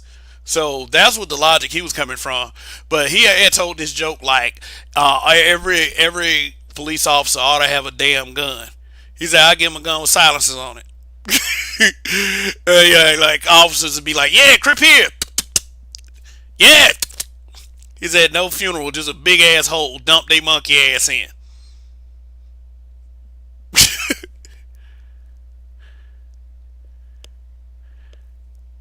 Toya the tutor here?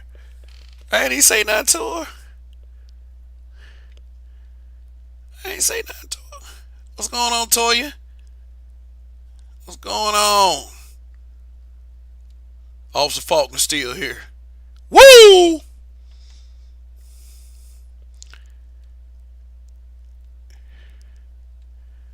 Yeah, Robin Harris, yeah, he said some shit.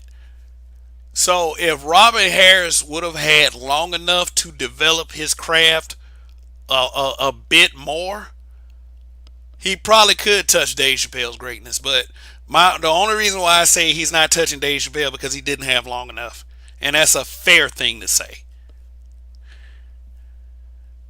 That's a fair thing to say.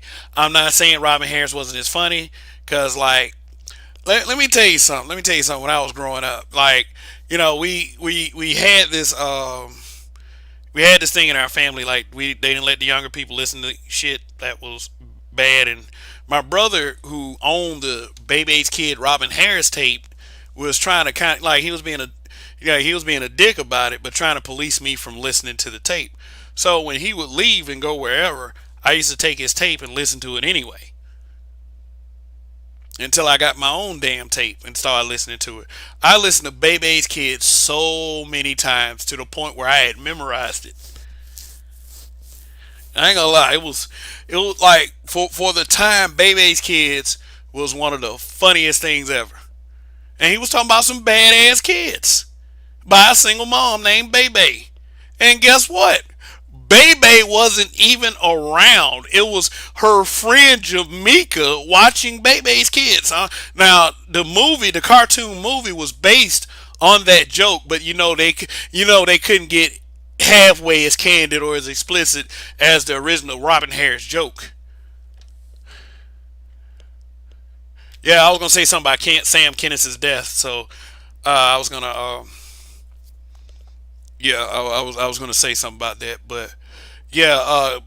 So I would really be safe to say that comedians were red pill before a lot of these guys in this space claim red pill, or the red pill concept that came about from the Matrix even existed on social media. Like, comedians were red pill as fuck. They would tell you about female nature, love life, and all that shit. The women they were fucking, the situations they were in, like all that stuff. The motherfuckers didn't care as long as it was funny. And everybody got touched by that shit. Men, women. The only group that I would see that didn't get roasted, besides, like, of course Robin Harris talking about badass kids, but children. Sometimes, yeah, and then even then, like I said, just with Robin Harris, sometimes children wasn't even safe. Because, quite a few times you heard the ugly baby jokes. I mean, I'm guilty of that a couple times in my life. I would say back in the late 90s, me and a coworker was going to the store for our job, and some girl came in, and the baby, whoa, whew, man, like looked like the face was round, but it was like a round ET face with hair. I'm sorry, forgive me for saying that, but it was just what I remember, and I said something about it at the time, and my coworker looked at me like, man, just shaking his head. It's like, man, babies aren't safe around you, you know. But I'm just saying, I had to call a spade a spade. It is, and I mean, like, it wasn't my, like, nobody heard it. You know, the baby didn't hear it. The baby wouldn't have gave a fuck anyway. The mother didn't hear it or anything. But you know, I did really feel kind of certain kind of way about it. But you know, it ain't like comedians just go in on babies and shit. You know, like I said, there's a couple of ugly baby jokes every now and again. But like for the most part, everyone gets it. And I've said this several times already throughout. Everyone gets it. So now, would it be a better world if we didn't have things like cancel culture? I mean, let me just call a spade on this one too. The ones who represent our people on television and in the media is always looking for a virtue signal. They're always looking for some cause to fight. They're always looking for some chance to look like something, to look like something more than what they are by using our plight and our struggle. So I wouldn't say that our people, melanated black, are as sensitive, but we've had some pretty sensitive moments.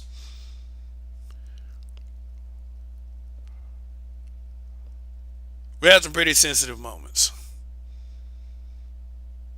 I'll say one right now, and I made a video about this one. When people on Instagram was going at that basketball player Patrick Patterson for his white wife, and then they started to insult him and say, if you were working at Walmart, she wouldn't be paying no attention to you. I mean, which I mean, like, might actually be true, but shit, if he was working at Walmart, a lot of y'all wouldn't pay attention to him either. So Patrick Patterson said that. Patrick Patterson said just because your wife look like your wife look like a bulldog, and then after that, guess what we did? We said that Patrick Patterson is saying that black women look like bulldogs. What a self-hater. So at the end of the day, when we say that community, like as a collective, on social media, wherever, how we present ourselves in mainstream media, do we really have the right to sit up there and call other groups sensitive? I say, yeah, I can say what the fuck I want to say. I say, yeah, see, thing is though, here's what a lot of you are going to have to accept. Whatever position you might be in, if you are a critical thinker, you still have to get that message out.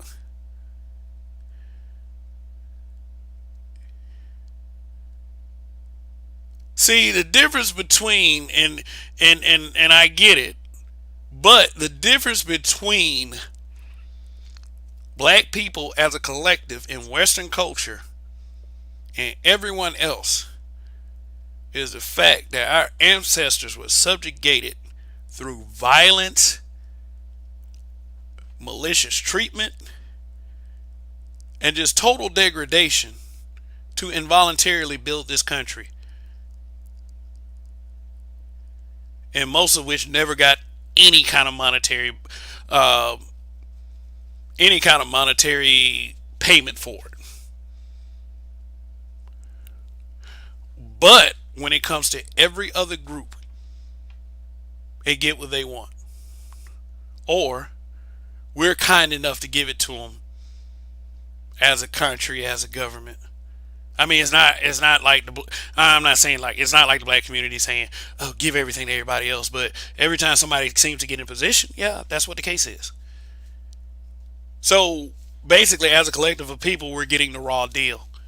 I'm not saying we don't deserve it. I'm not saying that we deserve a handout or anything like that. But what I'm saying is, it is what it is.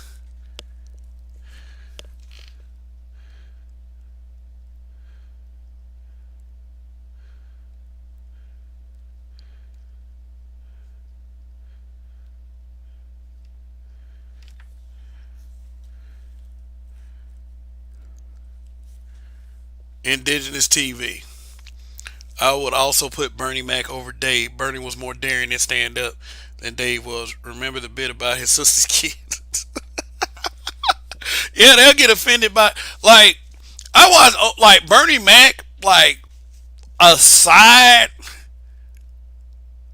aside from the Kings of Comedy appearance, aside from his Def Comedy Jam appearances, yeah, Bernie Mac was pretty raw with that shit. Like, he was talking about Michael from Good Times, talking about how alphabet he was. Used the F word a couple times. He said, we knew that dude was funny when he started singing, When You're Young and in Love. But the most I remember Bernie Mac for, besides, his many roles and everything, was the fact that he went on Def Comedy Jam talking about, you don't understand. I ain't scared of you motherfuckers. Like he did the whole skit like this, told a joke, told Kid Capri to kick the music, kick it! And then when he cut off the music, you don't understand. I ain't scared of you motherfuckers. That one particular stand up on Def Comedy Jam, one Friday night, 1992, that stand up made Bernie Mac right there. And like he did an interview a while afterwards. He said he was so nervous. He was so intimidated. He was so intimidated, and he just had to decide in his head, hey, wait a minute. I ain't scared of you motherfuckers. I don't know if anyone remembers that's watching right now, but I mean, go against try to look up some of the old stuff on YouTube if they let you watch it for free. I mean, if you choose to pay for it, that's cool, but I mean, that's the one thing. Like, Bernie Mac was wearing these jeans, like he was wearing some jeans and a kind of a white shirt with some colors in it. That man was talking like, he was kind of talking like Glendon Cameron was. He's talking about I'm blessed, but it was funny though. He said I'm blessed, I'm heavy structured, I'm hung low. If I pull my shit out, this whole room would get dark. Kick it. You don't understand. I ain't scared of you, motherfucker. Yeah, seriously. Like I remember all that shit. Yeah, yeah. Then you know what? That probably the ABC people probably take offense to that joke because he said the little boy was kind of a sissy. Talking about want some milk and cookies, some milk and cookies. Then they had to like hurry up and buy. I see you down there. Hurry up and buy him downstairs. Oh man, like I miss those guys. They were real comedians. Not until the whole and these guys were before the whole college campus debacles. I think the last great one for real, and damn, you took the words right out of my mouth, Low End Theory. Thanks for the super chat. Thanks for the super chat. You took the word right out of my mouth. I was about to say one of the last great ones for real, Patrice O'Neal. He says Patrice O'Neal is smiling down upon Dave Chappelle right now. Shoot, Dave Chappelle had to, Dave Chappelle had to tell it like it is. It's like he said that. I think one of the motivations that he said a lot of his friends were getting canceled. Like he talked about Louis C.K. in particular, which what Louis C.K. did was weird, but at the end of the day, Dave was right. What Louis C.K. was doing wasn't really hurting anybody. And really for that environment, that's not the craziest thing them folks ever seen. Street Fighter 88, what's going on? Street Fighter 88 is in the building. And this is a true statement. Dave Chappelle is the last of a dying breed. Name the newest, funniest comedian today. Because I brought up one name that I didn't bring up one name that is real big. Like he's I don't know, I might have brought him up. But I'm just gonna go ahead and say it, Kevin Hart. Kevin Hart Seriously Funny was the top one for me as far as Kevin Hart. And the fact that I feel by looking at his other specials that he didn't top Seriously Funny, that what did it for me and Kevin Hart. Kevin Hart is a very accomplished individual, and he's funny in a lot of situations, especially in movies and movies, but his stand up has fallen off so bad. Like the last one, Zero Fucks Given. I mean, that's nah. Mm-mm. Especially you had Dave Chappelle's comedy existing at the time with Sticks and Stones. Kevin Hart not only didn't come close, he didn't even scratch the surface. One explanation that about Kevin Hart that could have been the downfall of that special was the fact that he probably, because of COVID, wasn't touring the country and he didn't have time to test out all the jokes before he brought them to Netflix. Dave Chappelle kind of was like, doing his stuff, touring when things got a little easier. But still, Kevin Hart ain't gonna go to play, especially after what happened to Kevin Hart, how he got canceled. Um, you know, that there wasn't too many places that Kevin Hart could go with his comedy after that happened. Acting like he's treading on thin ice. But Kevin Hart, as a person, really always tried to avoid the whole race conversation. Like he has actively avoided that conversation, and his reasoning was he didn't want to isolate. Um, he didn't want to isolate his, like a lot of people in his fan base.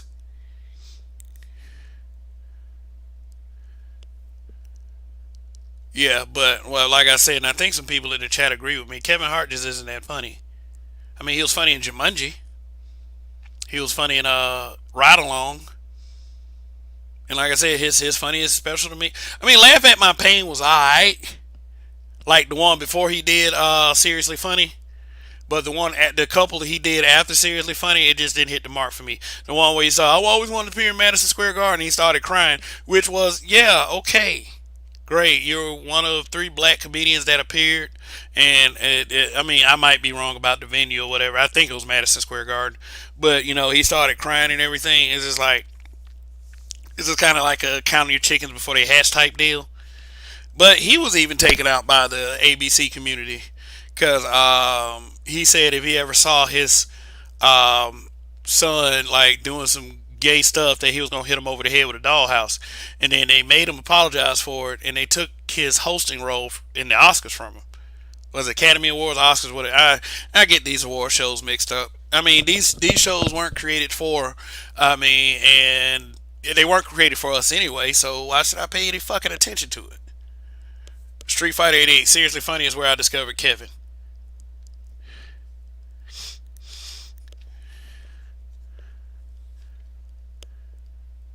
In Disney TV, he was too busy letting The Rock hold him like a baby and wear dresses.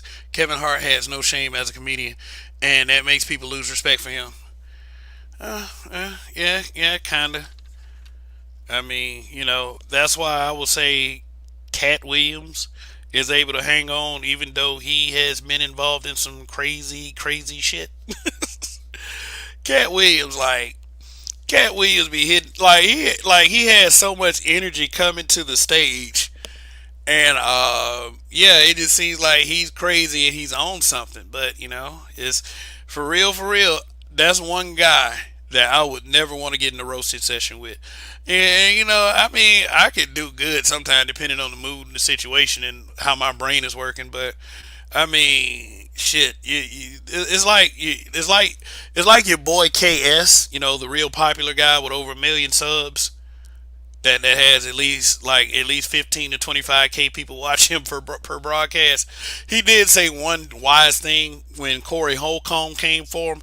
He said you'll never win an argument with a comedian. Never.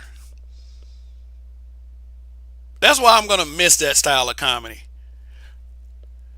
What do y'all even watch these days as far as comedy specials besides what's going on with Dave Chappelle? I hear Eddie Murphy's coming back. I hear Eddie Murphy signed some deals with Netflix to do some things, and I'm gonna tell you just like this. After what I saw in Coming to America, I'm not real excited about it because see what happened was Eddie Murphy. He said he looked back on his old comedy and he realized that that what he was saying was very cringy, and he did kind of apologize for it. He kind of dismissed it when he was doing Boomerang. I remember the interviews where Eddie Murphy had the twist and shit, and then he was doing movies like Boomerang and Harlem Nights and all them. Well, Boomerang came after Harlem Nights a couple years, but still around that time. And he was like, "Man, I'm not that guy anymore. I can't be saying stuff like that." But here's the thing: it's like the ABC people who weren't born back then, they'll see Delirious for the first time, and they wanna call themselves like, "Oh, I want an apology in 2021," and then you literally have to bring up the clip where he apologized about it before. But the point is, I'm trying to get to about Eddie Murphy is it did seem like after what I saw in Coming to America, the sequel to Coming to America, I don't know, is I don't think that he's gonna have the same kind of magic he had the first time he was because yeah, he doesn't. I mean, it's not like Chappelle. It's not like Chappelle. I believe if Eddie Murphy tried to do stand up again, that he wouldn't be nearly as good as what he was before. And I'm not saying that all of the dirty, all of the jokes, you know, with all the so-called cussing in it, because that was Eddie Murphy and Bill Cosby. Of course, for those of you who don't know, Eddie Murphy and Bill Cosby don't like each other. And the reason why is because Eddie Murphy used cursing in his comedy, and Bill Cosby felt like you didn't have to curse in your comedy to be funny, and you weren't being an example to people. And Bill Cosby were really taking his high and mighty position, and Eddie Murphy really and him and Richard Pryor, they really did not vibe with Bill Cosby like that. You know, D.L. Hughley doesn't like Bill Cosby because Bill Cosby wanted to crush Def Comedy Jam. And like I said, Def Comedy Jam, that was a start for a lot of guys. It further reinforced Martin Lawrence. Like I said, Chris Tucker, Bernie Mac. We already said the names. There was a lot of names that came up on Def Comedy Jam. Imagine if Bill Cosby would have crushed that. Getting back to my point of we had somewhat of a cancel culture, but it wasn't exactly called cancel culture. We were trying to call it banning back then. He was trying to get that he was trying to get that style of comedy banned. Low end theory, thank you. Hosted a show for Coco Brown last week, and she trashed the whole LGBTQ community. Thank you once again for the super chat. I really appreciate that. Yeah, I really appreciate anything that anyone can do to support this channel. So you're much appreciated.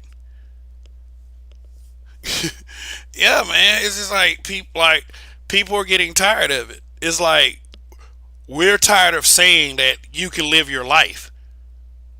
I don't care what you do, because every time we start to speak on things like that, we always have to put in that disclaimer. How many times have you heard someone put in a disclaimer every time that you would speak on the ABC community with the T people in it? They'll put in this. I don't care about what gay people do with their lives, but such and such and such and such. Instead of just saying what you need to say. So people have adjusted for that community. We really have.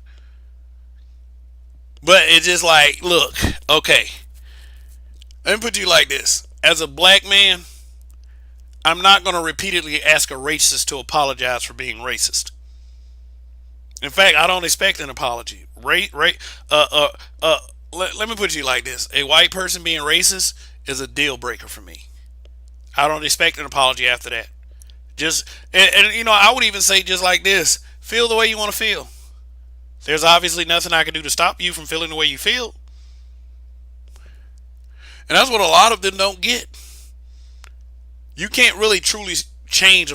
Like I said, it's back to that post-structuralism point. You can't really change decades and centuries of evolution with a shaming campaign.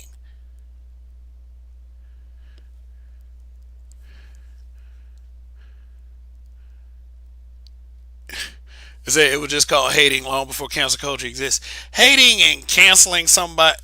Well, hating, yeah, yeah, it really is basically hating.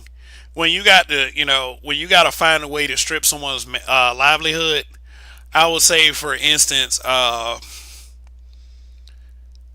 Dave Chappelle said, taking away a man's livelihood is basically killing him. Going after somebody, you want to go after their job. You don't want to outwit the person. People don't know how refreshing it is to outwit someone.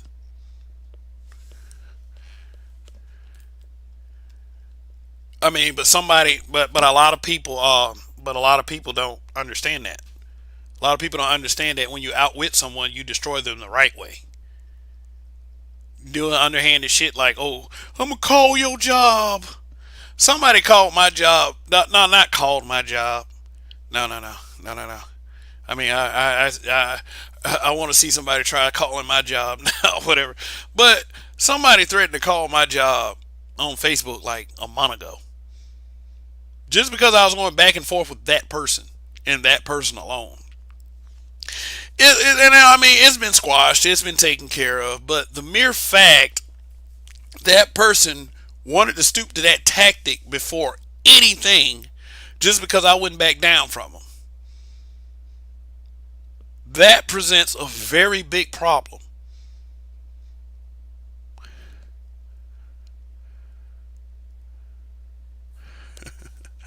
Officer Faulkner, he says, I take pleasure outwitting people on YouTube.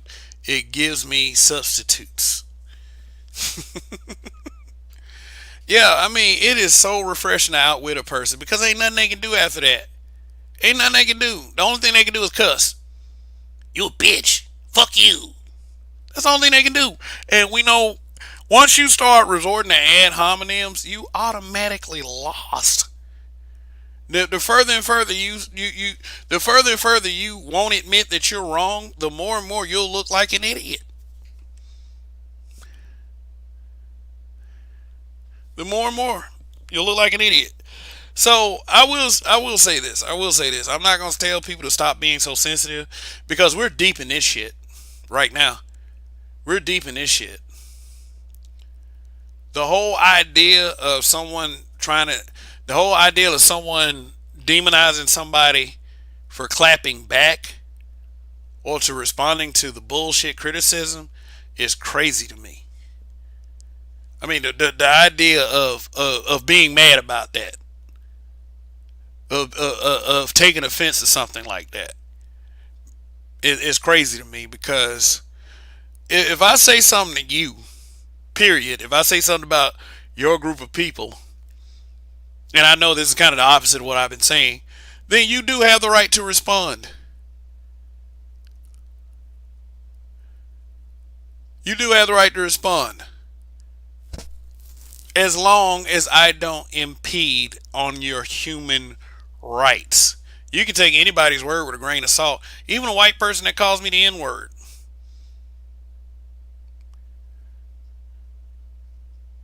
Not saying that that would be my reaction if that was to happen, but you can only do so much talk. You can only do so much shit talking through a Wi-Fi connection.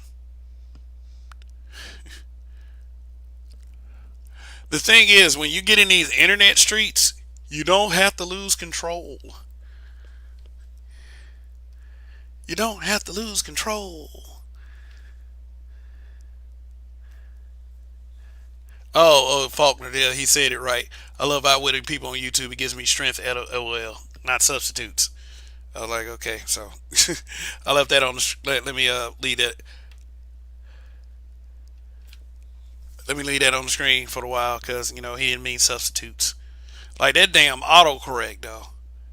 It's like I be like they be giving me autocorrect on words on sentences that I don't even put together, and they're like, why the hell would you choose this word to put in that place? So I totally understand that. Indigenous TV. That what those other folks over there at Remedial Black YouTube. We know who they are. Do they call people's jobs and try to get them fired? Say, Kev, they will listen to Black Manosphere live stream 24/7, make content, profit off the content, and then try to get people fired, accuse them of crimes, and slander them. Hey, hey, you guys. See, here's the thing for those of you who watch that Black Manosphere content and try to call our jobs.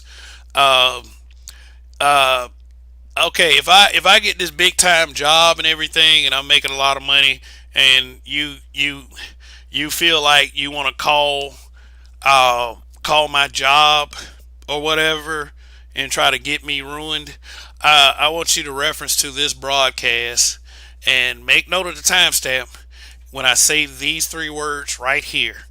And I don't mean this literally. And here are these three words: suck my dick. Suck my dick! You got to be an incredibly complete piece of shit loser to take your time to go over here and say, "Oh my God, I'm really touched by your freedom, this guy's freedom of speech, and he works for your company, and even though I don't have any stake in any kind of business like that does not have a product in my house, I gotta sit up here and destroy this guy's job because my feelings are hurt." So I mean, if you do that to me, I at least want to make it worth it. Suck my dick, lick my balls. I want that shit sparkling when you're done. This is like, get the fuck up out of here with that job calling shit. I was like, good God. Oh, and it's like, and then you know what though? A lot of people who do that, they're just on YouTube. They don't have a whole lot going for them. And they know it, and they want to bring people down to their little stupid little level too. And I mean, these could be people that are doing good on YouTube, doing enough doing enough revenue to, I don't know, pay the rent or put gas in their vehicles or whatever. I mean, they're doing that, but they want to concern themselves with someone else's livelihood and try to destroy those people.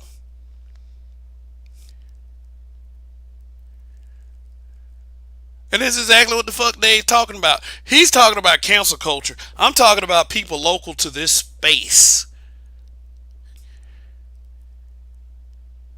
And then the same folks, see, the unique part about the people local to this space is they'll start crying about people trying to take away their freedom of speech. They'll start crying about people trying to cancel them. Or no, I don't hate black men. I just say these things because such, and such. Why they trying to cancel me, I don't know. They'll project all this bullshit while trying to simultaneously be the bully, victim and bully at the same time. I would say it's 75% female, 25% simp ass male. And everybody's going to ask, where did you come up with that stat? And then what I'm going to say, inside my fucking head. It's not representative of any real stat.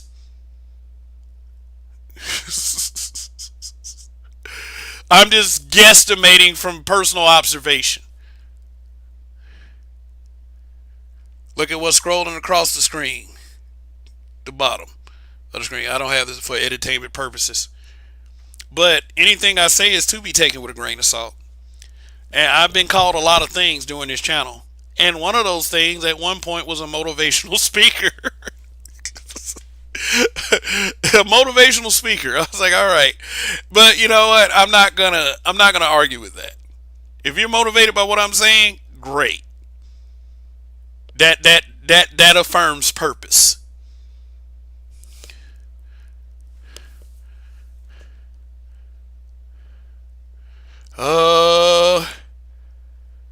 Let me, Indigenous TV. They did it to Mr. Fantastic. Straight up called his commanding officer LOL SMH. Now, the people that were heavily feuding with Mr. Fantastic, and since I got a set of balls, I could say what the fuck I want to say.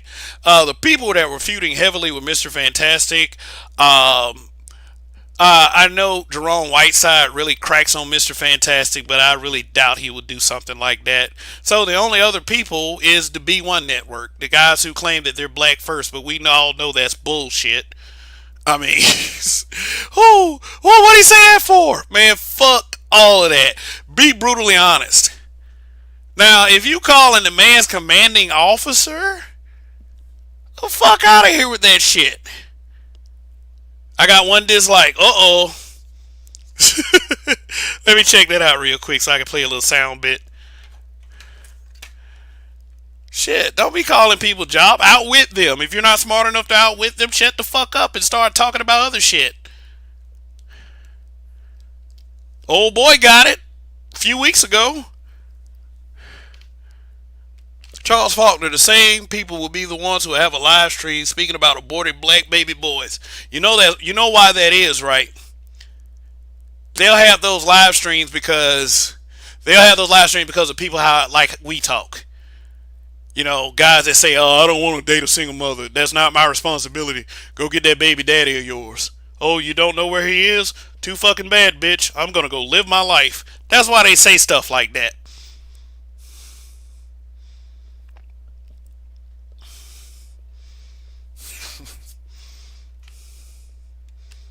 Indigenous TV, they accused the Black Manosphere of trying to get the wig one killed over that live stream she did with that white. Get the fuck out of here.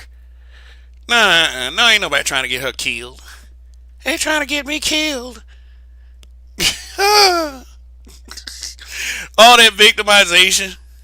I mean, for real though, I did say yesterday during that little spiel about Glendon Cameron that for everything you say, depending on what it is, there may be a consequence. Now, who was the one that called the police on Tariq Nasheed while he was getting into that altercation with Wigatron? I was watching Transformers, a movie the other day.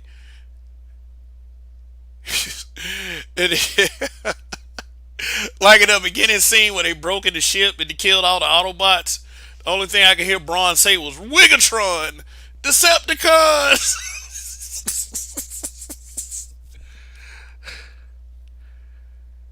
Yeah, I mean that's some foul shit. That's off code. That's off code right there. You don't do shit like that. You don't like I said. I'll never bring a white woman over here to talk about black women unless I was just trying to be petty. But I don't agree with that kind of behavior. So like that was foul shit. You don't let them come in our house and fuck with us like that. But everybody ain't on code like that. Ayatollah Black Martian, what's going on? Thank you for the super chat. I just canceled that dislike. Oh my god. Who disliked this stream? I mean, thank you. Thank you. I mean, what could they have disliked it for? Because I said that if you roast people with cancer, then you're a fucking a talentless coward. you know, I mean, I would understand that. Shit. I mean, shit, don't be mad at me because I called you out for being a talentless coward.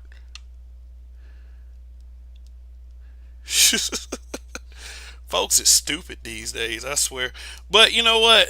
The dislikes, I do appreciate it because dislikes mean that I'm doing something right. Now I'm feeling objectified by your male gaze. Shoot.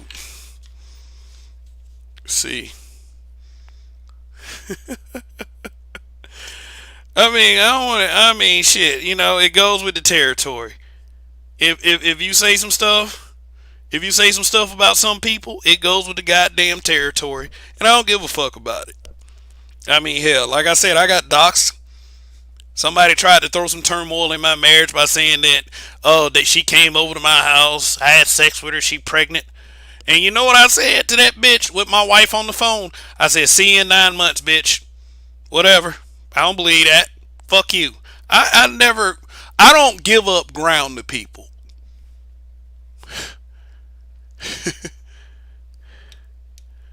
I don't give up ground to people at all. Oh, that was your last comment. I love outwitting people on YouTube. Gives me strength.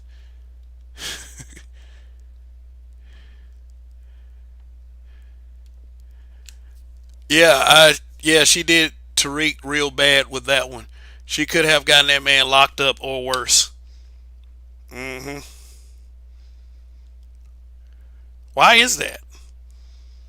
Hey, somebody, I think somebody might have shared this broadcast, so let me make sure I give this person a proper shout out. And the answer is no, nobody shared this broadcast.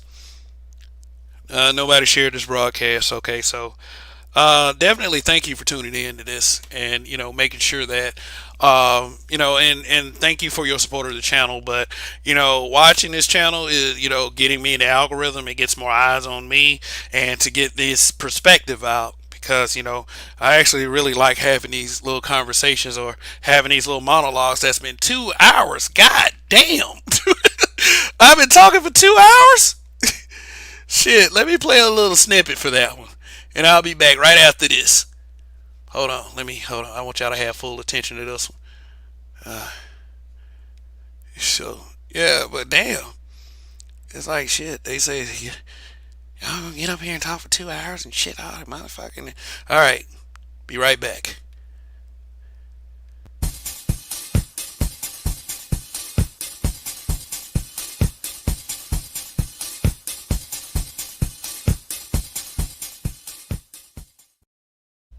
Okay, shit, we're back here on BMBBH.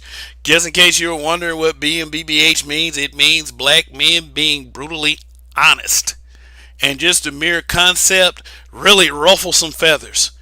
Black men being brutally honest with everyone but themselves. Okay, well, try me then. But anyway, here's what I've been saying all broadcasts. And if you haven't gotten the message by now, you will definitely get the message when you go back and watch this replay or whatever. If you've been here the whole time, thank you for being here. But we're not canceling Dave Chappelle. That shit is out of the goddamn window. And the way it really needs to be is, excuse me, any black man, they get attacked by cancel culture.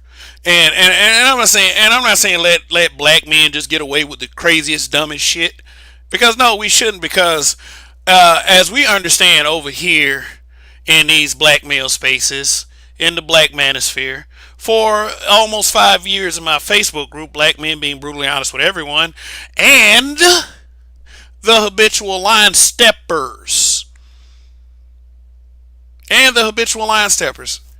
we understand. We understand that we, and you gotta hand it to the other special interest groups. Their unity is bar none. Their unity is second to none, and really, as a people, as a group of black people, we should be able to take pointers from groups who have that effectiveness in being able to control their narratives as they do. I mean, I'm not saying that black men should just go around and start complaining, start writing letters, start doing the okay, monkey see, monkey do crap. Because I don't want black men to be victims. But what I'm saying is we should have the power in saying who's canceled and who's not. And I'm not going to even lie to you. Some people might need to be canceled. I'm not to say who these people are, LNX.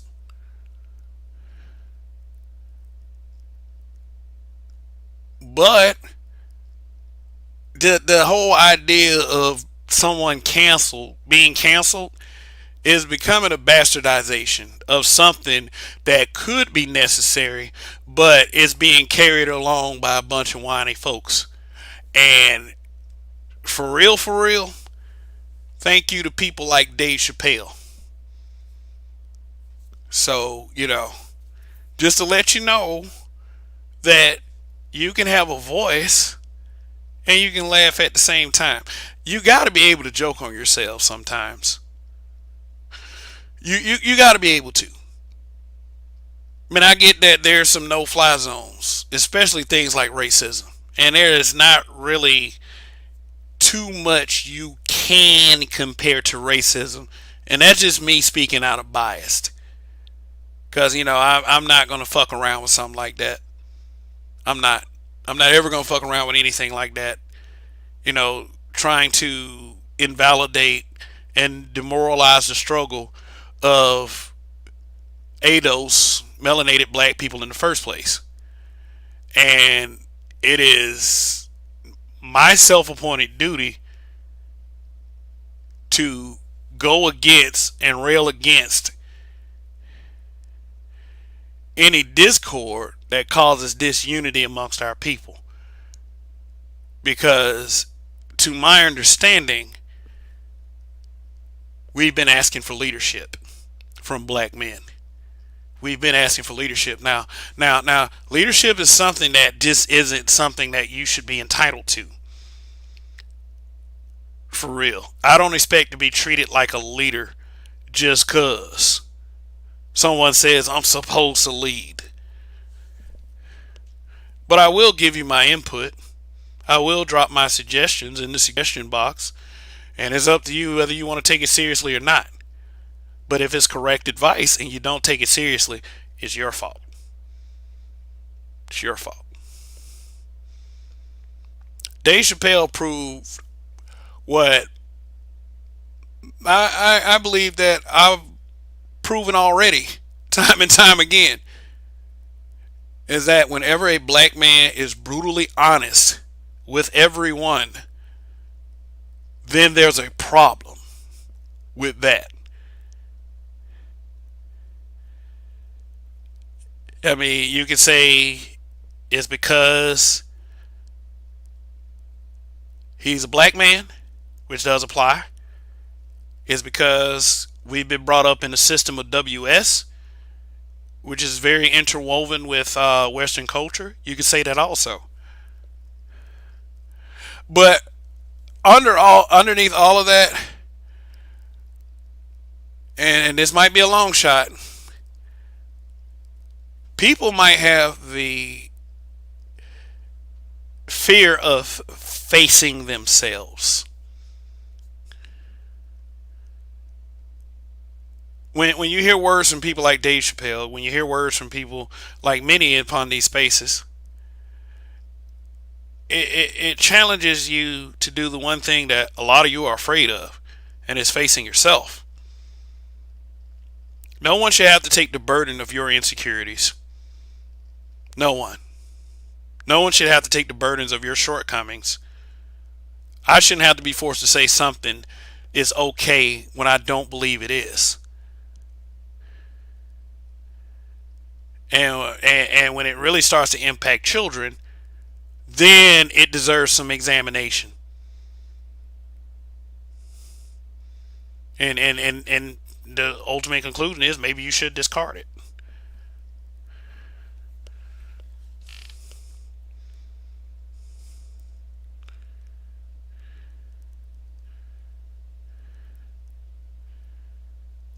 Okay.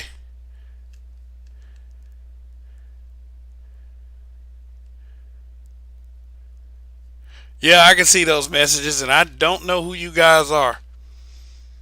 I know that the trolls try to come in, so let me let you up because they can't see you anyway. What's going on, Mr. Clean? What you got to say? What up, what up? No, I completely agree with every point you're making. Completely agree. You know what? I feel like there's just so much needless outrage in the world for no reason. Oh, I'm fucking coming right now.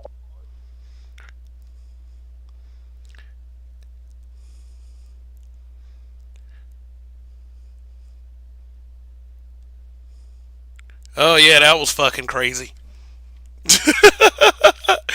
See you, Jack. Look at you, jackasses, man. Get the fuck off of my fucking. Get the fuck out of here, man. Piece of shit assholes. See, that's why. Hey, Ronson, you ain't getting up here either, man. I don't know you. Fuck you. Shoot. See, that's why I got this picture up here. This is more of a deterrent than anything. Now, what happened was there were two people that were in the back. And we've been having a problem with trolls, so I let them up here to speak. And, then this motherfucker act like he just starting to jack off and shit. These people, like, Yeah, and then the TV, the trolls ain't playing camp. So Roger has the troll trap. What I do is I just put a picture up because see those people are here to mess up channels like this. Now I'm gonna continue to remind you guys is that that's how the Roger Report Live got messed up. That's how the Roger Report Live got messed up. And I think it was a real fucked up thing that GMT goes on and makes a broadcast about Roger's channel being terminated. That was real fucked up. That was some crabs in a barrel ass shit. But, see, here's the thing. I know how to deter all that shit. So if you just hear the voice and you don't see the horrible image, hell, what the fuck can you do? I'm not going to be like, oh, I'm coming, oh, I'm coming. He would. Motherfuckers are crazy. Quick update. Quick update. I'm blocking your ass.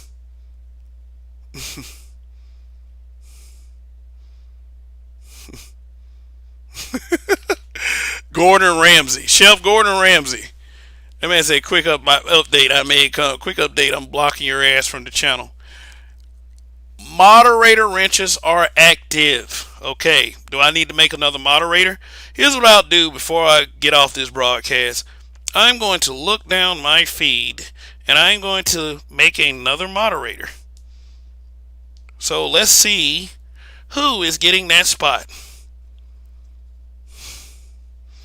Oh, thank you, Officer Faulkner. We're getting trolls now. We're getting the trolls now. So let's see. Who shall I make a moderator? Moderator. All right, Street Fighter 88. Since you said R.I.P. Paul Mooney and Charlie Murphy, boom, there you go. Oh, there it is. Oh, I get it. I get it. You guys are from that community. That's what it is. You guys are from that community and you're upset with Dave Chappelle. You're upset with Dave Chappelle. Oh yeah, when I did the whole job thing and I said the whole suck my whatever thing, I didn't mean that literally, guys. So I didn't mean for you guys to take that seriously. I understand that you goofy guys are upset. I realize that. I do realize that. I realize you guys are upset because a heterosexual black man is using this freedom of speech. And I don't hate you guys. Look at that. There's the disclaimer. I don't hate you guys. But like I told a certain somebody that asked me, how did I feel about your community? I said, and I will close with this. I said, I respect anyone that stays in their lane. That means that good luck in finding love and doing whatever you got to do. But stay in your fucking lane. We're okay over here. See, we like titties and stuff. Titties and pussy and all that. And you don't have to like that. You don't. You don't have to like it. No one said you had to like it. No one said you had to be like me. Because it takes a special kind of guy to be like me. Believe me. So I wouldn't want to put that on you like that. I wouldn't want to put such a difficult task of being a cool motherfucker like me.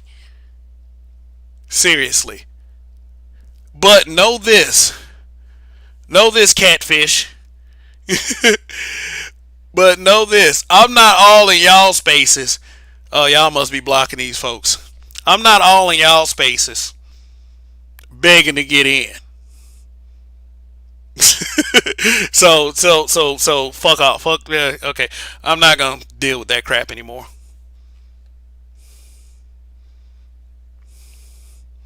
I'm not gonna deal with that crap anymore. Yeah. See, you're losing control of all of this. I just want to give you that little warning. So you got to whenever to mind your business. So okay, let's stop paying attention to them assholes and let me start thanking you guys. Let me thank you guys for coming in, listening to me for these couple of hours. Now it's almost at 2.5 hours. No, they don't want smoke. Not at all. They don't want They don't want none of this. 60 likes. Thank you very much. 60 likes. I do have the one dislike. We already played the sound. We already played the sound bit. 60 likes, man. I really appreciate the support, man. Y'all make me feel something special. Even the haters too. But you'll never get any part of this deck. Ever.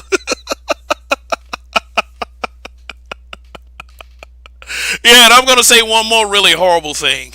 None of us. I ain't gonna say that. I'm just gonna say I got a mother and a father with different equipment. That's how I got here. And I mean, like, those are inescapable facts. Okay, Cam Rob, what's going on? Dante Beto's mod. What's going on, Dante Betos? Hey man, listen up, man. Maybe one day, but you got to come here for a few more broadcasts. Street Fighter 88 has been here enough. Indigenous TV has been here enough. Indigenous TV said the Black Manosphere gonna have every group gunning for them. LOL. Shit. Hey, it comes with the territory though. It really does. It comes with the territory.